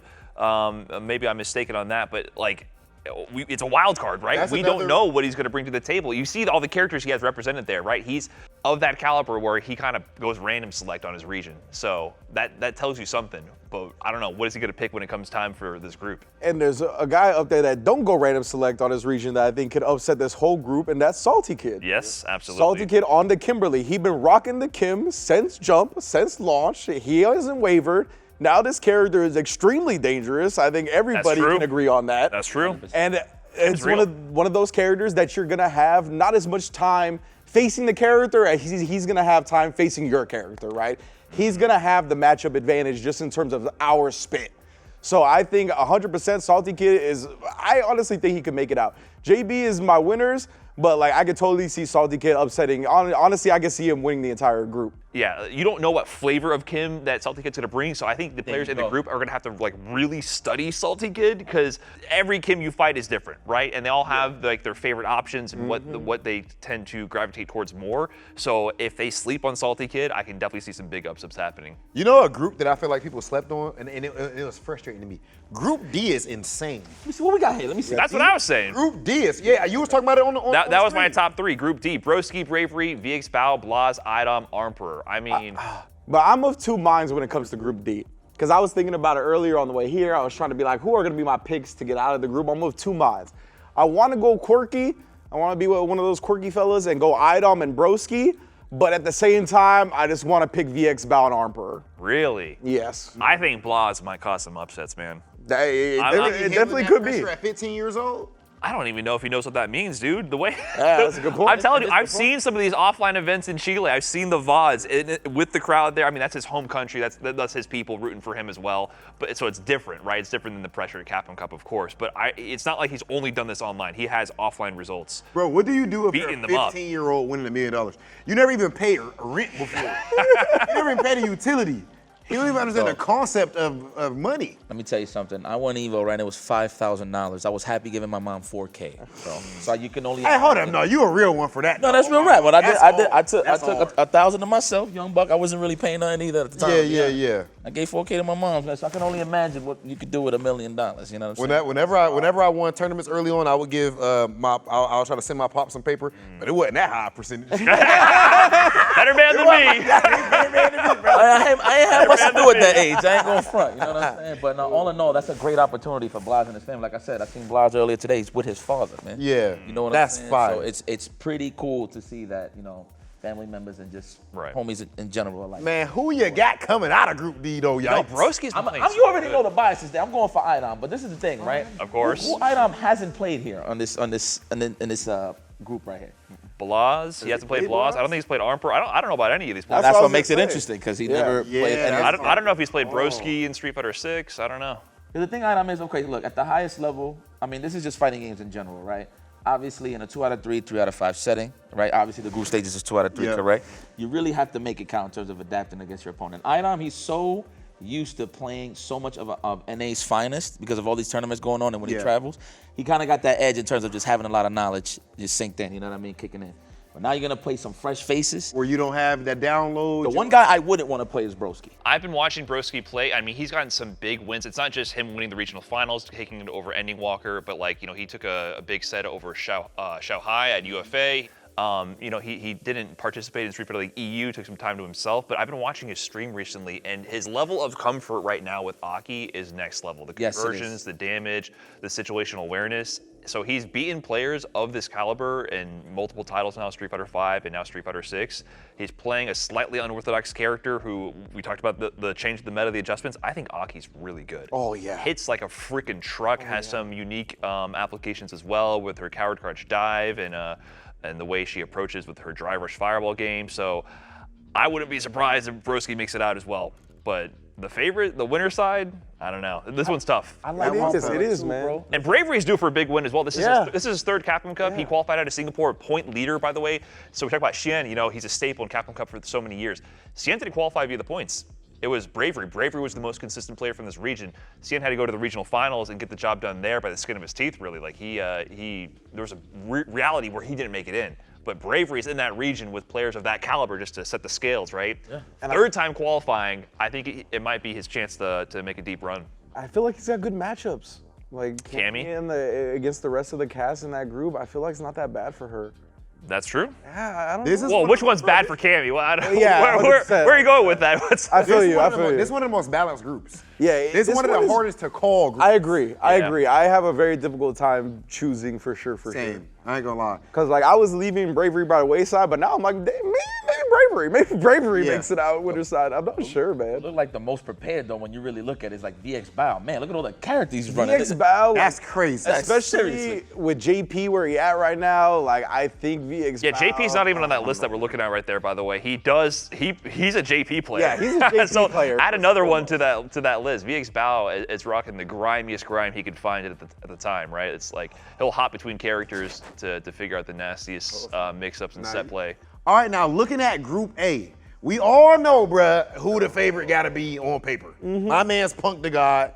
It don't matter what group that you put. You can put him in Group F, whatever it may be. He got to be the favorite. However, I would not be surprised if it didn't necessarily go that way. It's not free. It's whatsoever. not free at all. I think Hot Dog is absolutely insane. Takamura, please remember when Takamura had to play against Idom at that cup, maybe Capcom Cup 9, the last one for Street Fighter 5, right? Idom, Yes. that's after Idom, second at was supposed Evo. to be He was the favorite to win, especially in that group as well. Everyone was saying Idom's getting out in winners. And Takamura brought out specifically brand new tech for that matchup. He's one of the last people I want in my group with prep time. Agreed. Yeah. 100%. One of the last people in the world. Like Takamura on any given day can be the best player in the world, right? Yes. And like that's always the people you don't want in your group. Yeah. So 100% I think Takamura is extremely dangerous in this group. Man, oh man. I think it comes down to the sets between Punk and Itabashi and Phenom and Itabashi. I think Itabashi is like the anchor being of this group. And like I think it comes down to Punk's ability to nullify momentum after getting hit by a light SPD, like to try to not let Itabashi's Zangief snowball. Cause like Itabashi, when you're a grappler player, you have to have the great reads, right? And like I would not be surprised if we saw a wake up dive kick get air SPD'd in that set, honestly. Like I think that's the type of level Itabashi's on and is looking for. So I think that's something to look out for. And I think the other thing is, will Vegi's experience against Phenom help or hurt Phenom? I like that. Because sometimes you can get locked into how your buddy plays. Absolutely. Usually and it's Vegi supposed and to help Itabashi you. play different. Yeah, exactly. Very different. Yeah. So it's supposed to help you because you're with the character matchup, but when the players play significantly differently, it could hurt more than it could help. So those are the things. To put some respect on Phenom, though, that man is one of the most consistent 100%. players of Yes, all time. bro. 100%. People tend to forget with his shenanigans on Twitter, talking about how hard he works with Ken. They tend to forget that he's actually one of the strongest players of all time in the world of Street Fighter across And I think it's all the modern because titles, of 4, 5, and 6. He likes to He trolls. and his personality. He's not like in your face about it. He's a dry humor personality, and also his gameplay is dry. Like he'll bore you to a championship. Like whenever Hear that, Phenom? yeah, all due respect, Phenom. Tim Duncan, bro. Listen, when you command grab Daigo big 5 times in a fundamental. row, it was pretty exciting. I got to give him credit for that. When he busted out the Nikali as well versus Tokido at Capcom Cup 2019, he got that 3rd place finish, taking out Tokido. That was pretty hype. But for the most part, Phenom is almost like a Punk in a sense, where I think they're of the same lane to a degree. like Phenom that. is very fundamentally sound. He just plays the game with great efficiency, great risk reward. There's nothing flashy, and like putting him right next to Takamura on that list is hilarious because Takamura is the exact opposite. Takamura plays like just the strangest game plan you can imagine, and he'll win in this group using tech you've never seen before. Like he'll just blow your mind in that moment where Phenom will just whiff punish you and throw you to death. I'll tell you what, nobody in Group A goes undefeated. Nobody. I'm confident in that. Nobody's going I don't give a damn. That level right there, bro. I feel like Phenom might be the gatekeeper here, possibly, but it all depends on what characters he's actually going to use throughout this set. Another player to highlight there, Salvatore there. He qualified out of the South America East region. He's from Venezuela. Got some insider intel that he is a little bit known as like the Noah of his region. Like he goes into his own style where he goes super aggro, burns out all his resources instantly so that he can start going even more aggro and burn out and build his resources back. So, if we've seen how Noah actually gave Itabashi some work at Esports World Cup, I wonder if Salvatore might be like the South American copy of that with the Kami instead. I don't know. I think we might have some upsets. And he upset qualified potential there over as well. Crime, correct? Qualified over Crime, super stacked region, right? So out of that South America East region, that's where Blas came from. Crime and Blas were like, they're like on the Team Black together. They're both like the 15-year-old prodigies out of that region. Super strong region. And then instead of being a player from Chile or Argentina like Duki and Shaka, it was Salvatore out of Venezuela. So I don't know. He might have a lot to deliver to this group. So, of course, you know, we already talked about Group B. Now, Group C, oh my goodness. I was going to say I thought this was going to be one of the easier ones to call. No, it ain't. No, it's not. No. I mean, you got, of course, the favorites jumping off the page have to be what? Tokido, Kev, and Kakaru. But, I mean, are we really about to sleep on Zangief? No. I mean, let's be serious right now, bro. Does Dual Kevin have an issue in the Zangief matchup? I'm not gonna say. Or is it a Mena thing? That's what I was about to say. Mena's What's a Mena different, thing, yeah. bro. Mena's Zangief Bolato is different too. He is different. He's different. We haven't got to see him as much as Mena, but he went to UFA, he got that 5th place finish. He beat some of the best players on the planet. He qualified out of Brazil. I mean, he just hasn't had as many times at bat. Okay, so who do you guys think, though, as far as like favorites in that group? Me personally, I got to go Tokido and Kev. I don't know about winners and losers. Listen, I'm not as biased as you are. It's Tokido Kakaru. Like anyone, those are the favorites. I'm sorry. Like, Dual Kevin's my boy too. I'm 100% I think he with can Brian. beat them. I think Dual Kevin can make it out. But the two favorites, mathematically, is Tokido and Kakaru. On paper, huh? Man, like That's just numbers. Yo, Rob, I'm with you, bro. Come I'm on, with you, what bro. they You say talking Kev about? Tokido? I thought you were making me anti-Kev here. What Dual we Kevin talking is that about? dude, and I think he can win. But I'm sorry, mathematically, it's Tokido and Kakaru. Yo, we're talking about the numbers. Hold on. I'm a huge fan of Dual Kevin. Okay. Huge fan of Zangief Bolato. Huge fan of JBM. Halibel was immensely entertaining last year at Capcom Cup. It is Kakaru and Tokido making it out of that group, bro. Straight like that. That's who There you making have it it, out. ladies and gentlemen. Yeah, that's who it. making it out. Tokido and Kakaru. You can't call it that easy though. Hell They're no. favorites. I mean, like Even if you say they're favorites, favorites. do you know who Dual Kevin? Oh, I can't wait. We need to fast forward the cup. We got to fast It forward. might end up being Zangief Bolato, bro. After all this, could. Oh, you ain't never lied. Dude, No, I it might- know. You ain't wrong. JBM, that Terry, I don't know, might be that You ain't too. wrong. So, yeah. Darby M not playing Terry. He's played. He said on Twitter. I don't care what he Sorry, got. I can't help you. 23? He said, sorry, think we're I can't trying help to- you. he not I only busting play out Terry. Terry. That's all he plays. That's what he says. I think Kakaru, I don't think he's going to be worried about Zangief Bolato. I think he's got the JP for that. Remember, 100%. Kakaru That's a is fact. JP player. I think Tokido, he's got too much experience against Itabashi, bro. And I don't think Dual Kevin's going to catch them this time around. These That's are all the I'm most saying. important 2 games of your life, right? That's here, about man. to To be- get to that point where you got a chance for the Mills. Yeah.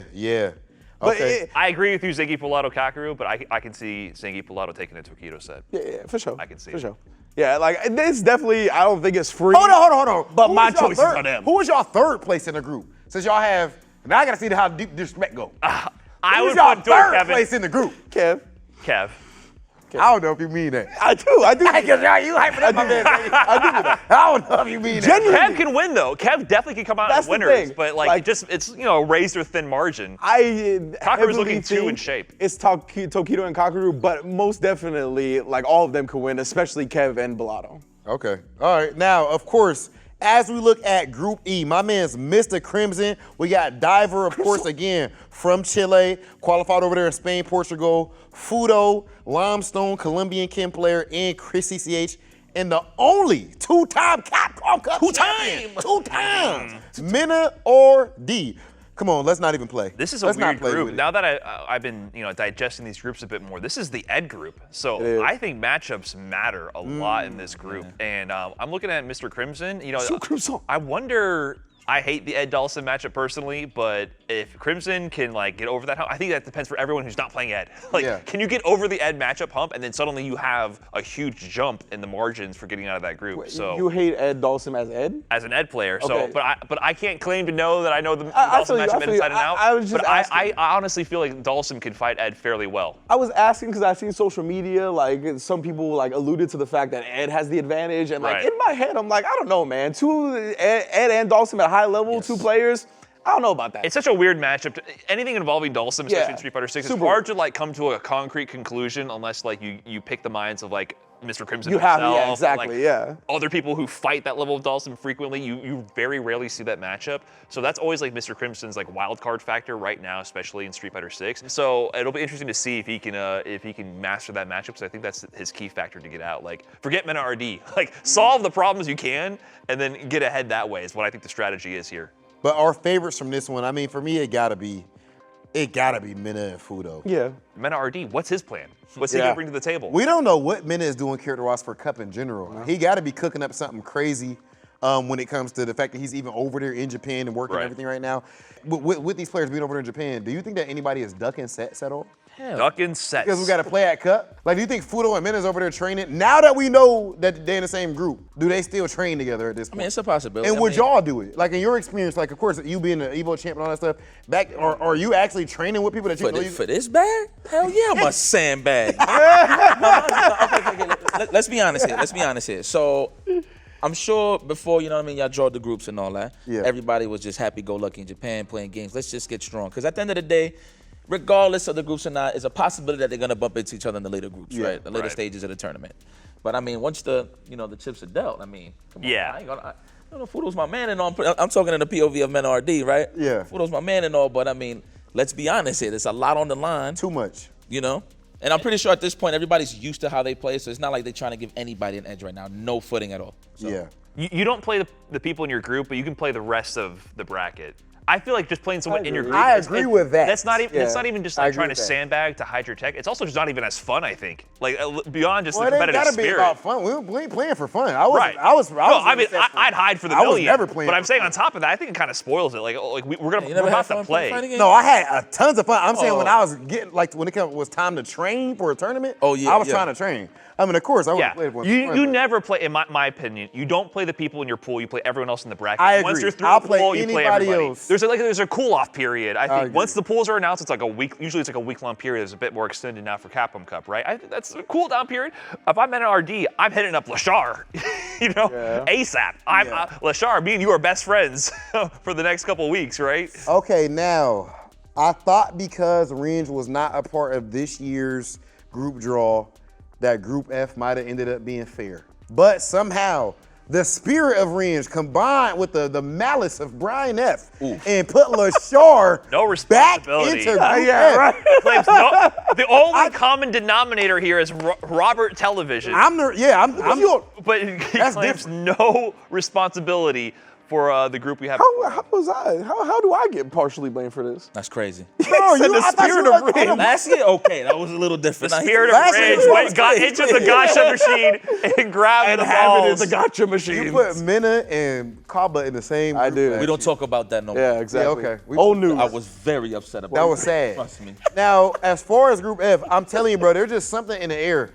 How is it the same group again? F's in the chat for Group F, pay respects. That one is extremely tough to call. To me, this is the best group overall, for me personally. I mean, just looking at that, we have Big Bird, Oil King, the two Rashid representatives right there back to back. That already makes this like the nastiest group for everybody else involved. Cien is always in there. Uriel Valorio, he's no stranger to Capcom Cup. He's definitely could be a wrench in this group. Just a Kid. I actually give him some respect. Jack, I keep, he rebranded. He's growing. Yeah. To us, he's always Just a Kid. Yes. He's a grown man now. That's Jam. Yeah, Jam. I just realized I just picked up what you're putting down right there. I mean, but as far as stacked as the group is, still got to have Big Bird and Lashar as. Yeah. So that's the favorites, That's what I was gonna say. Is that I agree with you that this maybe on paper is the most stacked bracket, but it's not the hardest one for me to call. Just cause I have that much faith in Big Bird and Lashar. Like I definitely think she had Oil King, Uriel, Jack, literally all of them. If they're hot that day, sure, this group could look different. But to me, going in, I cannot put my money against Big Bird or Lashar. Yeah, I agree. Too incredible this season. So this might not be the group of death then, you think, even though on paper it's that stacked. I think the main thing about the group of death was that it was a surprise as well. We called that the group of death though before we seen who won. Right, but I think that added to the legend of it, was that Lashar at the end of the day came out on top, right? Because that was not even a player people considered of that caliber. To be quite honest, Lashar made his name from that group, that Capcom Cup, and then has lived up to that potential for a whole year leading up into this. And now he's the favorite. He went from the unknown to the favorite in that group. So I don't think we have that story here today. I think this is, I kind of agree. I think it's more straightforward. But Oil King, Cien, Uriel, Jack, I think there could be big upsets as well. Yeah, like that's the thing, right? Jack is good against Rashid, by the way. Yeah, I can't bet against those two, but man, the other four can definitely. You talk about Dual Kevin all the time. Jack has like at least 2 wins, I think, in World Warrior over Dual Kevin. So he's won these tournaments over what you would say the best Rashid on the planet, what I could possibly say that. Big Bird Oil King right there. That's a big win for Jack. That's 2 wins potentially if he's That's able a to. great if he's used to the point. All matchup, that right? experience with So kids. I also think that there's like matchups at play here, depending on the numbers game. I think Lashar is the favorite for the winners, but maybe like people are like vying for that second place spot. Yeah. Like there might be some. Like I think the loser side would be hard to call. Okay, now as we look at Group G. Now, even though I said I felt like Group F was the strongest, I know some of y'all saying Group G might be.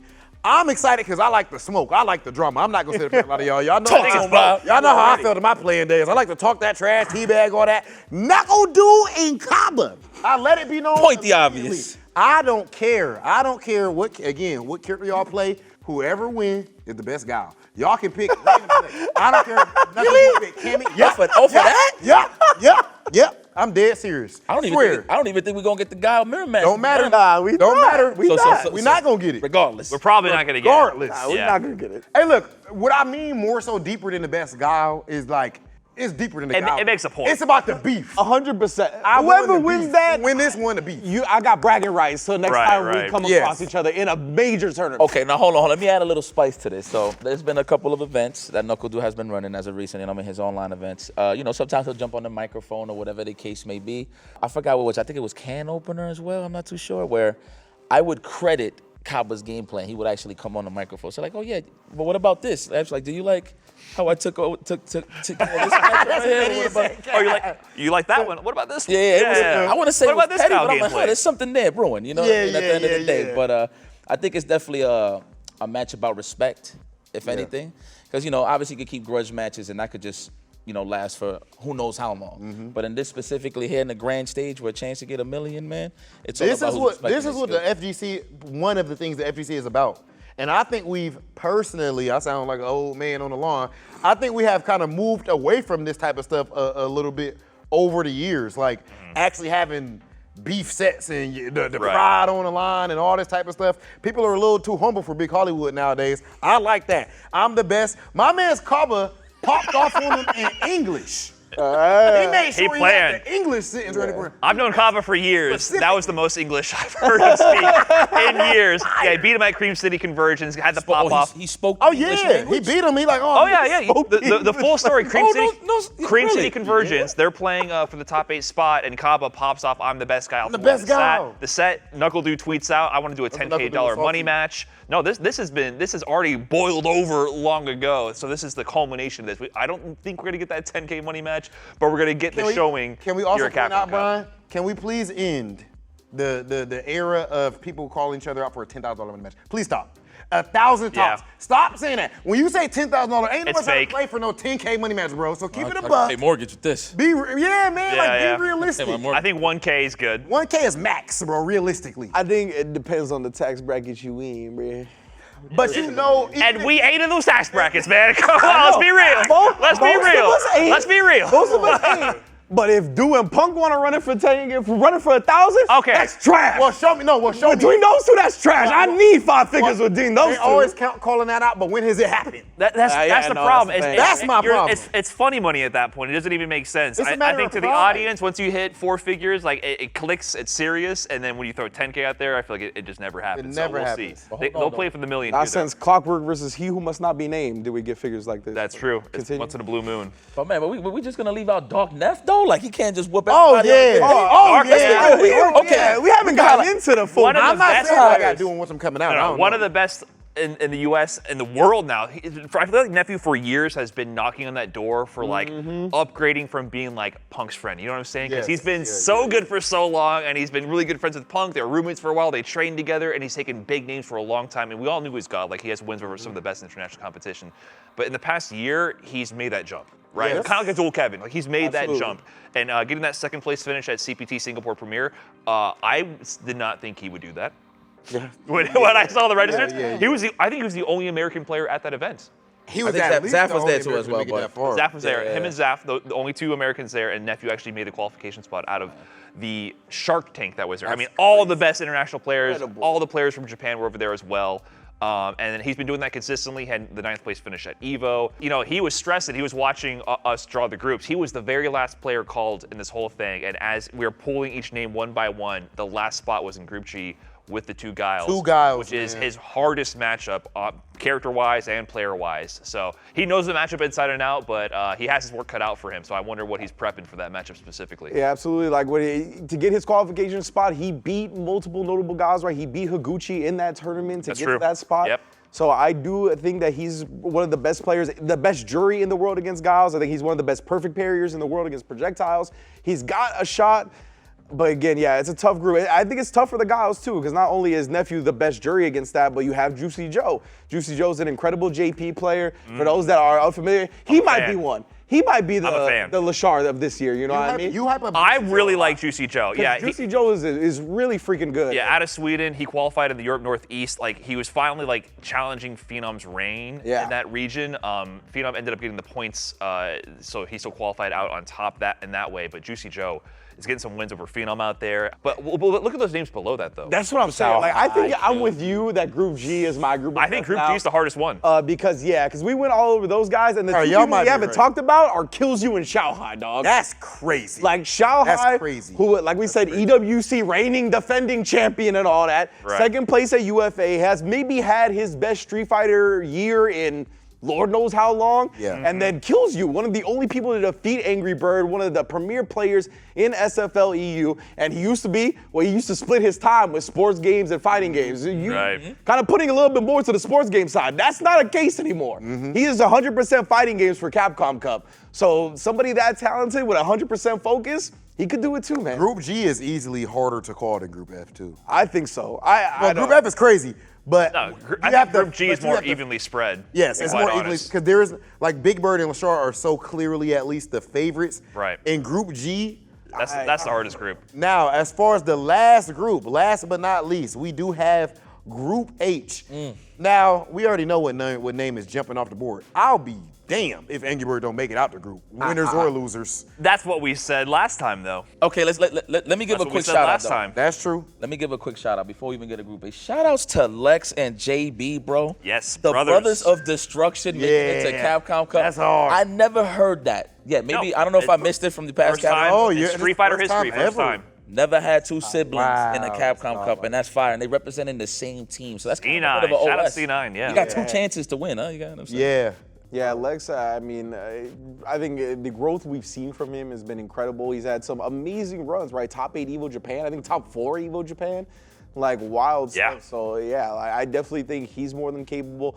Obviously, Angry Bird is one of the favorites, always going into it. And Angry Bird, it was like early on, like first half of this year, right? He was having issues, like health issues, personal issues, wasn't playing as much, right? And then SFL EU came around and we're like, all right, well, let's see how in form he is. And then he didn't Reminded everybody. He didn't really lose at all. He's that guy, yeah. All right, so we're like, okay. Of course. So to me, Angry Bird, definitely one of the favorites. Soul, like we talked about, the transplant qualifying out of Oceania, obviously very talented. Same with Juninho Ross. He's been around here a while now. Obviously very explosive play style. So in a 1-2 format, extreme danger for anybody. And then Shuto and Kusanagi, man. Shuto and Kusanagi. Now, question. This group is messed up. Shuto is the same Shuto that used to play Modern Marissa, correct? Correct. Yep. Correct. Man, what a jump. But Shuto, he was playing Modern Marissa, had super deep runs season 1 as well. But, you know, with the changing times, the new options available, the Akuma was the fit, and he ran that all the way to the first place at CPT Premier in Singapore, one of the most stacked tournaments. I think the top 2 most stacked tournaments were that one in CPT Super Premier Japan. Those are the Super Premiers, right? So anyone who wins one of those tournaments is arguably a favorite, but he's in a group with Kusanagi, who won the other Premier in Angry Bird, and then Lex and Soul can definitely make things happen as well, Junino as well. So, all right, so we're gonna call in who we got. Listen, if I had to choose, I'm gonna go with my Habibi Angry Bird. Okay. The number 2 is where it get difficult. are you going bias or are you going facts? What are you doing, guys? You know it's going bias. You know who he And to be fair, Okay, hold on. it's kind of facts too. And Kusanagi, bro, I'm taking Whoa. Wow. Not even Shuto, Kusanagi, not even Lex, not little even dramatic. Shuto. Wow. This is personal preference. I love how they play, and I feel like in Wow. 2 out of 3 setting, these guys are gonna do amazing. Well, I don't know for Angry Bird. He hates 2 out of 3, so I don't know. He's thrown that out there many times. Yeah. But yes, these groups for Capcom Cup are absolutely insane. Top to bottom, extremely balanced, and I gotta say, all respect to the last year's Capcom Cup, but this one is even more stacked, at least in Big Hollywood's opinion. All right, so we broke down the groups and everything, but what I wanna do now is actually see who you guys have as your representative, who do you think is going to win Capcom Cup? But it's not going to be just us four so that the chat can clown on us and all that. Everybody at home, too, let us know who you guys actually have winning Capcom Cup. You only get to put one name, spam it in the chat right now, and let us know. How do we start with this? I would say we start from Rynge side. Uh-oh. Who you got winning Capcom Cup, Rynge? Oh man, I don't like putting my name alongside people. I think it ends up backfiring on them most of the time. Like I chose Ending Walker last year, did not work out very well. Bad luck with the parlays. Yeah, bad luck with the Rynge parlays. curse. Yeah, so it's tough. I'm gonna say Kakaru. That's a great pick. Safe. Which I don't. That was my safe pick. What? No. You said, I don't think it's going to be a repeat. It was a repeat. I literally have. Before we went on camera, I literally was like, well, I don't think anybody's going to pick the person I picked. So What do you mean? go. That's a great pick. Obviously, that dude's been cooking. Yeah, he has been cooking. I think also, like, his roster is just so good, right? He's one of those guys that wants to have the best things in his pocket, right? He's like, I'm not going to be held back at character select. I'm going to make sure I have the tools necessary. And I think with the Love JP guy, with having Akuma, with having Bison, like, I don't know, he's just too stacked, bro. Yeah. Well, he stole my thunder. But yeah, Kakaru, man. I mean, he has the roster. I think that's the new thing this season is that, you know, after the adjustments to the JP, added the Akuma and the M. Bison, which are great picks, and he's been amazing with them and had good results in Topanga League, right? And then he added the JP back in the mix to make his final push for Capcom Cup, and JP's super strong right now. And on top of that, I think he's been the most consistent player, arguably, from the beginning of Street Fighter 6 till right now. Yeah. He hasn't had the big win besides the Gamers 8 victory, but he's always been placing throughout at Evo Japan. Right. Gamers 8, he wins. At Topanga League, he gets second. He gets out in points in Japan. The consistency is almost unrivaled across all the events that you put him in. So I think maybe Esports World Cup was like his weakest performance in these like super premier situations. So I think he's due for a big one. If I had to pick somebody, I'm gonna go with him, even though it's impossible to call. So, you know, man, it's tough for me because I'm very, very split between two people. I believe in the bull, man. I knew it. I believe in the bull. The three-time. That was the pick, times. Rynge. You smelled that too. You knew what it was. 3-time Capcom Cup champion on the way, Mena RD. And I believe that one of the things that makes it even more of a logical pick is the fact that he's even been in Japan for all of this time. Now, the reason I say that, and this could be a weird thing, but at least for me as a competitor, when I would go to a tournament, I would like to feel that setup. I want to get to the venue before I got to actually play in my pool and feel it out. The fact that he's even in Japan for over a month, I think he's going to be entirely comfortable playing all those guys right now. And he is the #1 guy in the world of Street Fighter, in my opinion, when it comes to clutch factor. Okay. I think he's #1. We even see him even at his lowest. It's one of those situations like an anime or something that you watch. It wouldn't be a good story if you were just cooking all the time, you had no adversity. My man wins Cream City. They adjust, let's use that word, they adjust his character right after he comes to Street Fighter League US. And what did we see? He's struggling, he comes down to the end and had to clutch it out over Fighting Spirit, beat it in L of them boys, took his shirt off, threw that knuckle, go home!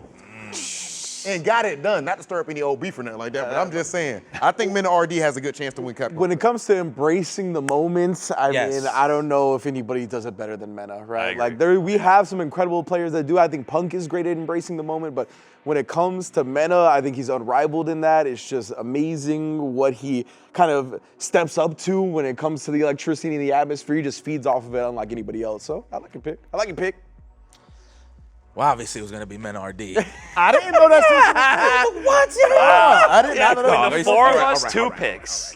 So, you know, historically looking at Capcom Cup, I mean, besides Street Fighter 5, you kind of knew who was the favorites. I mean, to be honest, when Mena did win, I don't think nobody saw him winning. No, definitely not. They Not definitely the first seen time. him like making first top 8 one? for sure. Yeah. Oh, hell Not no. outside of the DR, not a Nobody. single person. Like, called nobody him. thought that he was Absolutely like gonna not. make it far. So I think I'm gonna keep tradition here with that one. The obvious pick for me is Mena really Dominican. That's But what RD stands for. if I would have to pick a dark horse here because everybody picks a favorite and they just don't win. Yeah. Right? I'm gonna have to say Dark Neff, man. Wow. Whoa! Okay. I'm gonna say Mena, and then for my dark horse pick, I'm gonna say Dark Neff. Now, mind you, I already have my favorites in terms of who I want to see go far. Obviously, Punk, Yeah. Knuckle Dude, Dual Kevin. But I feel like on a good day, man. Nah, don't be listening to other names. Our homies gonna look at us crazy because we ain't get to show them no love. It We is picked what it one is. person. He up there He's bringing everybody up here. Hold on. And then he picked I'm giving you layers. And then he my boy. picked a dark horse. We have to just pick one name, and the homies gonna look at us But crazy. what's the fun of being obvious, though? Like, okay, yeah, Punk's gonna win. Is it obvious? We didn't say Punk. We didn't say Punk. You think Punk's gonna win? Man, y'all can't make me choose right now, man. That's what we did. That's what we did. I'm going with Men RD, man. Finally. Okay. Wow. We'll take it. That's crazy. Out of 4 of us, we got 2 people only got picked to 2 win. people. They definitely ain't winning now. No. That's We just heard some. impossible. That's impossible. That's actually crazy. All right, so now we also need to talk about the best teams in the world. Street Fighter League, of course, we have 3 different leagues: Street Fighter League US, Street Fighter League EU, and of course Street Fighter League Japan. This year they switching it up a lot. They actually got Street Fighter League as the final day at Capcom Cup. I mean, what does that mean to you guys? I feel like that's a big surprise to a lot of people. Yeah, I think that really just shows how much Capcom values Street Fighter League, right? And for good reason, obviously. Street Fighter League, especially in Japan, is the event when it comes to Street Fighter. It's huge. And I think that's pretty much why they put it on the main event, the Sunday, the last day, right? Because SFL has just been such a mover in Japan for the culture, for the numbers, viewership-wise, attendance, I mean, the popularity of the players. Everything has revolved around that. So if the finals is going to be in Japan, totally justified. That makes sense. Yeah, we've seen how much it's matured in Japan, really. I think the other regions we're building into that lane, but the audience for it is there. Like we in the wild, you know, we've both seen it. You can see Street Fighter League Japan advertisements. I mean, I'd be walking around and I see like a board up and I see like Kawano on there and all this Tokido and all the Street Fighter League teams. And I'm like, this is real. This is like out there in the wild in Japan. And even all the weekly episodes, you know, they're filming those online, but there's audiences at live locations watching them. They're cheering for their favorite team. We've seen the success with other team formats. I think it just speaks to like the success in this format and a traditionally 1v1 solo kind of game, how like creating this team environment gives people a chance to like latch on to a team and form these groups and root for your favorite teams and your favorite cast of characters. So it's been growing a lot, and Japan has really shown the potential, I think, that all of us could achieve in all of our different regions. And so doing it in Japan, it makes perfect sense, I think, to have it as the finals in Japan. And even at the Super Premier Japan, the singles event for Capcom Cup to qualify in, there were so many people in the crowd like holding up signs related to SFL teams. Like, they were rooting for people and like had the SFL team that they were a part of like on the side. And the top 2 was Team Rejects right there with Tokido and Lashara. So it speaks to the storylines as well for the the individual Capcom Cup qualification as well. So it kind of all ties together. You know, I've always felt like when it came to Street Fighter League, I think that's one of the most important things that Capcom ever did in the world of esports was actually starting off with like a team event. Absolutely. Of course, you know, that's something that both of us have. We both competed in Street Fighter League before ourselves. And I just feel like in a lot of other esports, one of the reasons why they get to be so big is because you can root for a team. There's just a different dynamic, different drama to it when there's a whole team on the line. It's dramatic. Yes. Within the team as well, right? And even playing. You get to see the players themselves root for each other as well. You can be playing, and this is across the board, almost anybody competing in the Street Fighter League can say the same thing. You can play in the biggest tournament ever that's only for you, and it does not feel the same as when you playing for all your dogs. No, it's different. It's so different. The pressure is unreal. Yeah. Right. Like, because you can handle being salty for your own loss is one thing, but then to let the homies down the homies, and we've seen the drama that produces. We've seen the emotions come out. It kind of reveals like a surprising side in people. Like you see like Punk talking about it in all of his interviews, how much he wants to help deliver a win for his friends. It brings out emotions that you wouldn't expect from some of these players. Street Fighter League is where you've seen the most players cry, at least in Street Fighter and the most emotions, or just hype or angry, or the most beef comes out of it. Yeah, emotions run high. It's way different than a singles format in that sense. So I want to actually talk specifically about Street Fighter League EU. We know what the big shift was this year, the wildest news. First, one of them things was my boy Yipes actually going over there, which which I absolutely love that you smoked it over there, brother. Love to see that. And of course, that wasn't the only talent to move over there. 2 of the most talented players in the world, Angry Bird and Big Bird, gave us a rest, gave our players a rest. Finally. From Street Fighter League US. Thank you. And moved over there to EU. Did it go how we all expected it to go?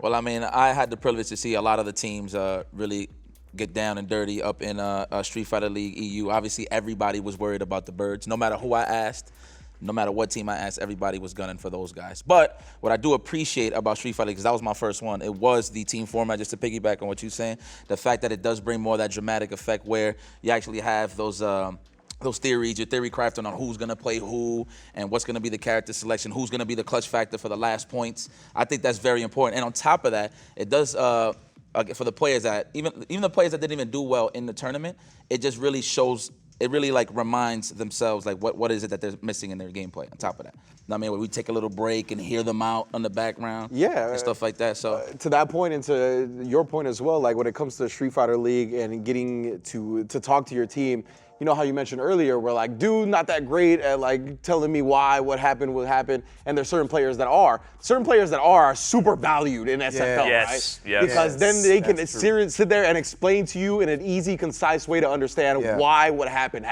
Yep. And like whether or not, however they're doing on the sticks, that's cool and everything, but that is a big value that you don't get coaching anywhere aspect. else. You got to be a coach as well. There's different leadership styles at Street Fighter League. Yeah, absolutely. Like somebody like Punk, I feel like, how can I put it?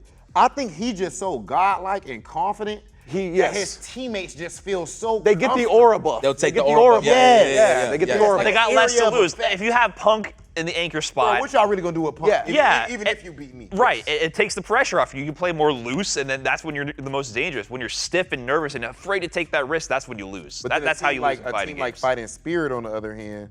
Well, I guess we don't want to go all the way to US right now. We're talking about EU. But as far as EU even, But EU has that now. Big Bird and Angry Bird, like this is So first of all- then Veggie and Phenom.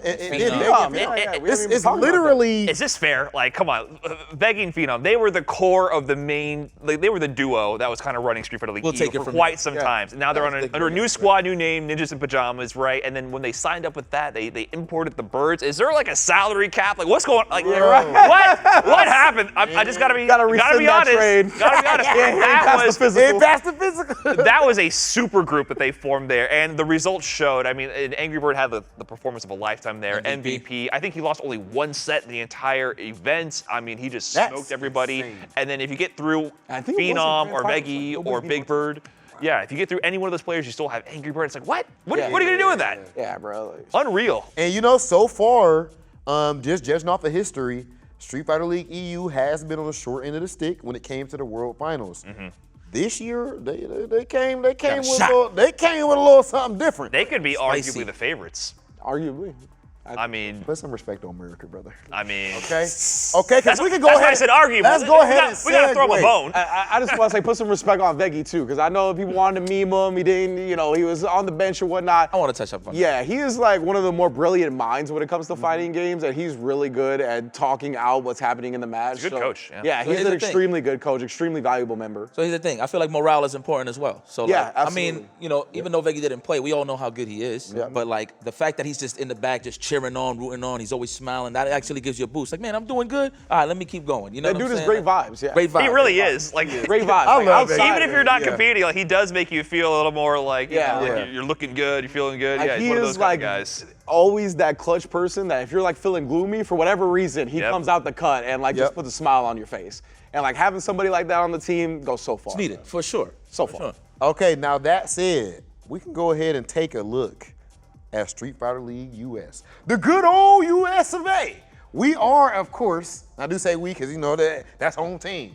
The reigning and defending Street Fighter League World Champions. My man's Mena RD, he went, oh my gosh. Last year, Got the rings. they got the rings and everything. And I just want to point out with Bandits in general, I mean, everybody had to step up at the end. And of course, in the end of the day though, Mena RD, Team on my back though. gonna put the team on his back. Yep. Now this season of Street Fighter League US was extremely spicy. It was extremely exciting. That's all, competitive and exciting. Very competitive. Now that said, Team FlyQuest, man, Yeah. they absolutely dominated throughout the year. And of course, this is fresh off of Punk winning Evo. Gotta say, one thing that I love though was my man Psycho coming out there straight balling. I don't know if people really like early on. Punk was a sponsor for sure on that side of things. You know what I mean? Like, I feel like as far as Psycho, the way Punk picks his teams, he tries to pick his goddamn, like you said, he tries to pick his homies. That said, I feel like that puts people like that are Psycho- good too, right? Like That's what I was just gonna get to. Yeah. That puts Psycho in a spot where it's like, hey, don't think I'm just here on some. Right. And then they proved it on Right. the sticks and Yep. they balled out. I was gonna say, didn't Psycho say something like at the beginning of SFL? Like it's He time called for it. me to step up, right? Yes, he did. He called He it. did. He understood. I think everyone in that position understands that optics. perception. Yeah, a great way to put it. The optics of that situation where they're being recruited by Punk, and they don't have quite the same caliber of results. And someone like Psycho is not like really a well-known name necessarily to a lot of people. If you're in the know, you know Psycho. Yeah. I mean, and he's my teammate in Street Fighter League Season 1 as well, right? Like he's been here before. He didn't have the same strength of showing back then, but it shows that he really locked in with Street Fighter 6. I think he was playing Nikali back then. I think Kimberly's a much better fit for his play style, and he really gravitated towards this game, Street Fighter 6, and it really showed in the results. And again, I just really respect people taking that responsibility upon themselves and 100%. making themselves vulnerable and being like, I need to do better, and, Right. you know, and like that was very impressive. And picking up Chris CCH, by the way. Chris CCH, you know, he carried Team CLG. You know, he was like my captain pick instead. I wasn't able to Yeah, when attend you put that team together. I wasn't able to attend Yeah. that 1 year for Street Fighter 5, and Chris CCH was picked up, and he was the de facto captain, and he carried Team CLG nearly all the way to the finals. They took out Mena RD's team as well, the favorites. That was the Birds. The Birds, Yeah. yeah. The super team at that year, right? Yeah. Team CLG took him out, and he's on Punk's team doing work, and he has that competitive spirit. So I think they put together a great roster. Okay, so we've talked about EU. We've talked about the home team, Street Fighter League US. That said, maybe even a favorite on paper. Some people will argue Street Fighter League Japan. Good 8 squad is back at it again. We've already seen them not only win Street Fighter League Japan, they are world champions already just a couple of years ago. How did you guys feel about that when it came to Street Fighter League Japan? Good 8 squad. I mean, the whole story going into it was, of course, like Team Reject against Good 8 Squad, and you know, I feel like all the buzz was on Tokido and Lashar leading Team Reject up until the finals. But when it came down to it, Kawano, man. So to see it at the very end, him clutching up against Lashar, who I feel like has been like the MVP overall up until that moment, it just goes to show that level of experience he has now. Because you know, he was like the young new star in the block in 2022, and now he's like the established veteran. And that team is a team of veterans now, right? They added Mochi to the squad for the Dalsum to round it out.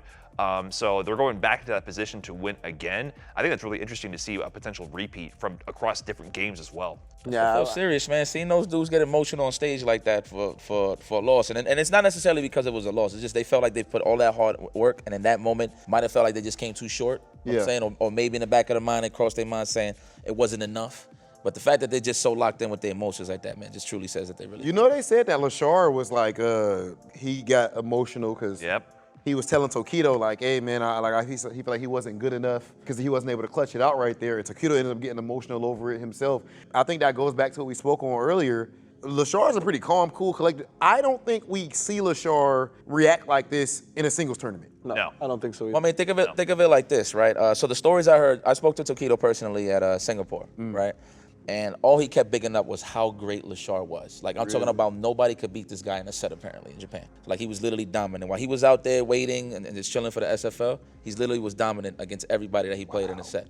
So maybe that's why Lashar probably felt that weight. Expectations so high now at that point. Exactly, so, yeah. And it's just a big deal out there. I mean, they have the live viewings every time. The audience gets attached to the teams. It's just a really, really big event. They do the whole finals live in person as well. I think there's a lot of pride to represent Japan, especially representing the world stage. And you know, they're hungry to get that title back. You know, they've taken every other Street Fighter League title except for last year. Bandits took it for USA. So I know Japan wants to get the title back. So it means a lot to be able to represent that region as well for these players. A great point to just bring up, the fact that we get to see that aspect of these humans, right?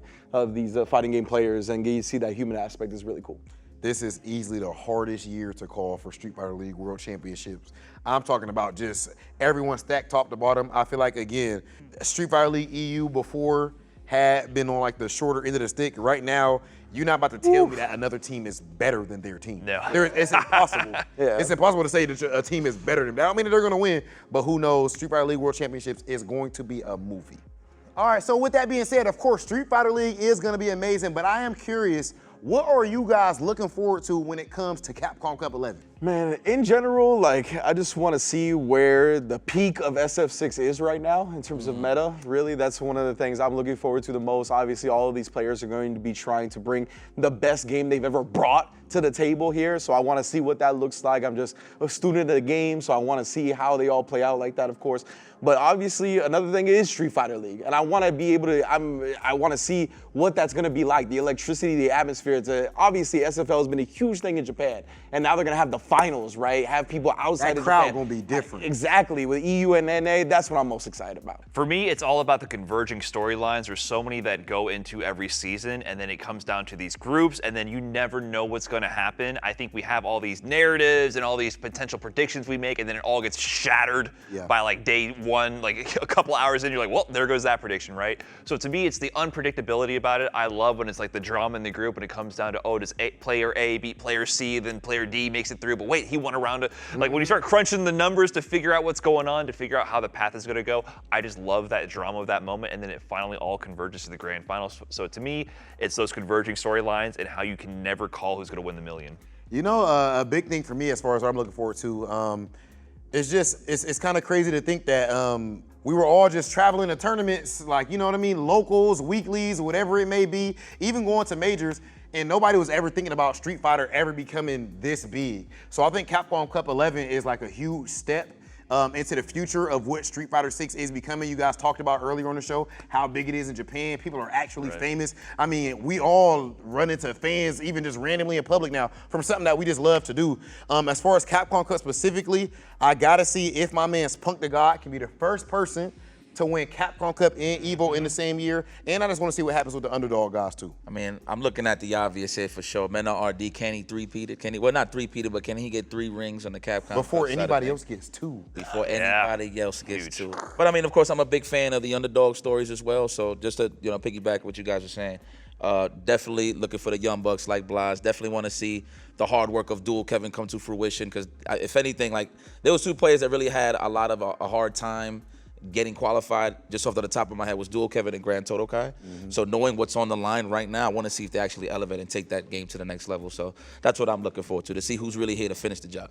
Capcom Cup 11 is here, yes indeed, live. March 5th through the 9th is going to be from the historic Ryogoku Kokugikan in Japan. Gonna be an amazing sight to see, one of the most famous sumo halls in all of Japan. Your favorite wrestlers, your favorite professional and sumo wrestlers have competed there, and now we're going to see the elite of Street Fighter competition there as well. We're gonna see the next Capcom Cup Champion crowd, as well as the Street Fighter League World Champion, where we're gonna have Europe, Japan, and US battle it all out, and of course, you can't miss the action. It'll all be on Capcom Fighters. And also take a look out for grand finals of the first ever Reject Fight Night X Sajam Slam Street Fighter 6 International Championship.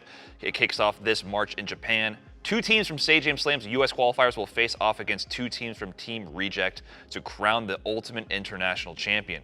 Date and time and official tickets will be announced soon, so stay tuned. Okay, guys, and you do not want to miss the chance to hit your friends with a punishing Shoryuken and our Capcom Arcade Classics and Fighters pack. Dive into a robust collection of Street Fighter titles, including Street Fighter V Championship Edition and Street Fighter 30th Anniversary Collection, and fantastic arcade titles like Mega Man and Final Fight. Get hyped for tournament season, test your skills, and help support the Children's Miracle Network hospitals with your purchase. All right, hopefully you guys enjoyed the first ever No Neutral Capcom Cup 11 special. It has been an absolute honor and pleasure sitting here and chopping it up with you guys. It's been fire top to bottom. Hopefully you guys enjoyed at home. We are going to see you at Capcom Cup 11. Who's gonna carry the torch going to Capcom Cup? Oh, jump, jump! Oh, and he puts down! Lower the prodigy, welcome to the Capcom Cup. What a long road that was ahead of us. Tokido, he is your champion of CPT Japan. Opera with the reset in grand finals. And Shuto now books his place to Capcom Cup. And the grab takes it from Mena RD and Team Bandits. $1 million is going to be awarded to Uma. Gets it low, and there it is. Punk gets his retribution. The anticipation that we all been waiting for. The Bandits, your SFL Season 6 champions. the trophy along with a ticket to Capcom Cup 11.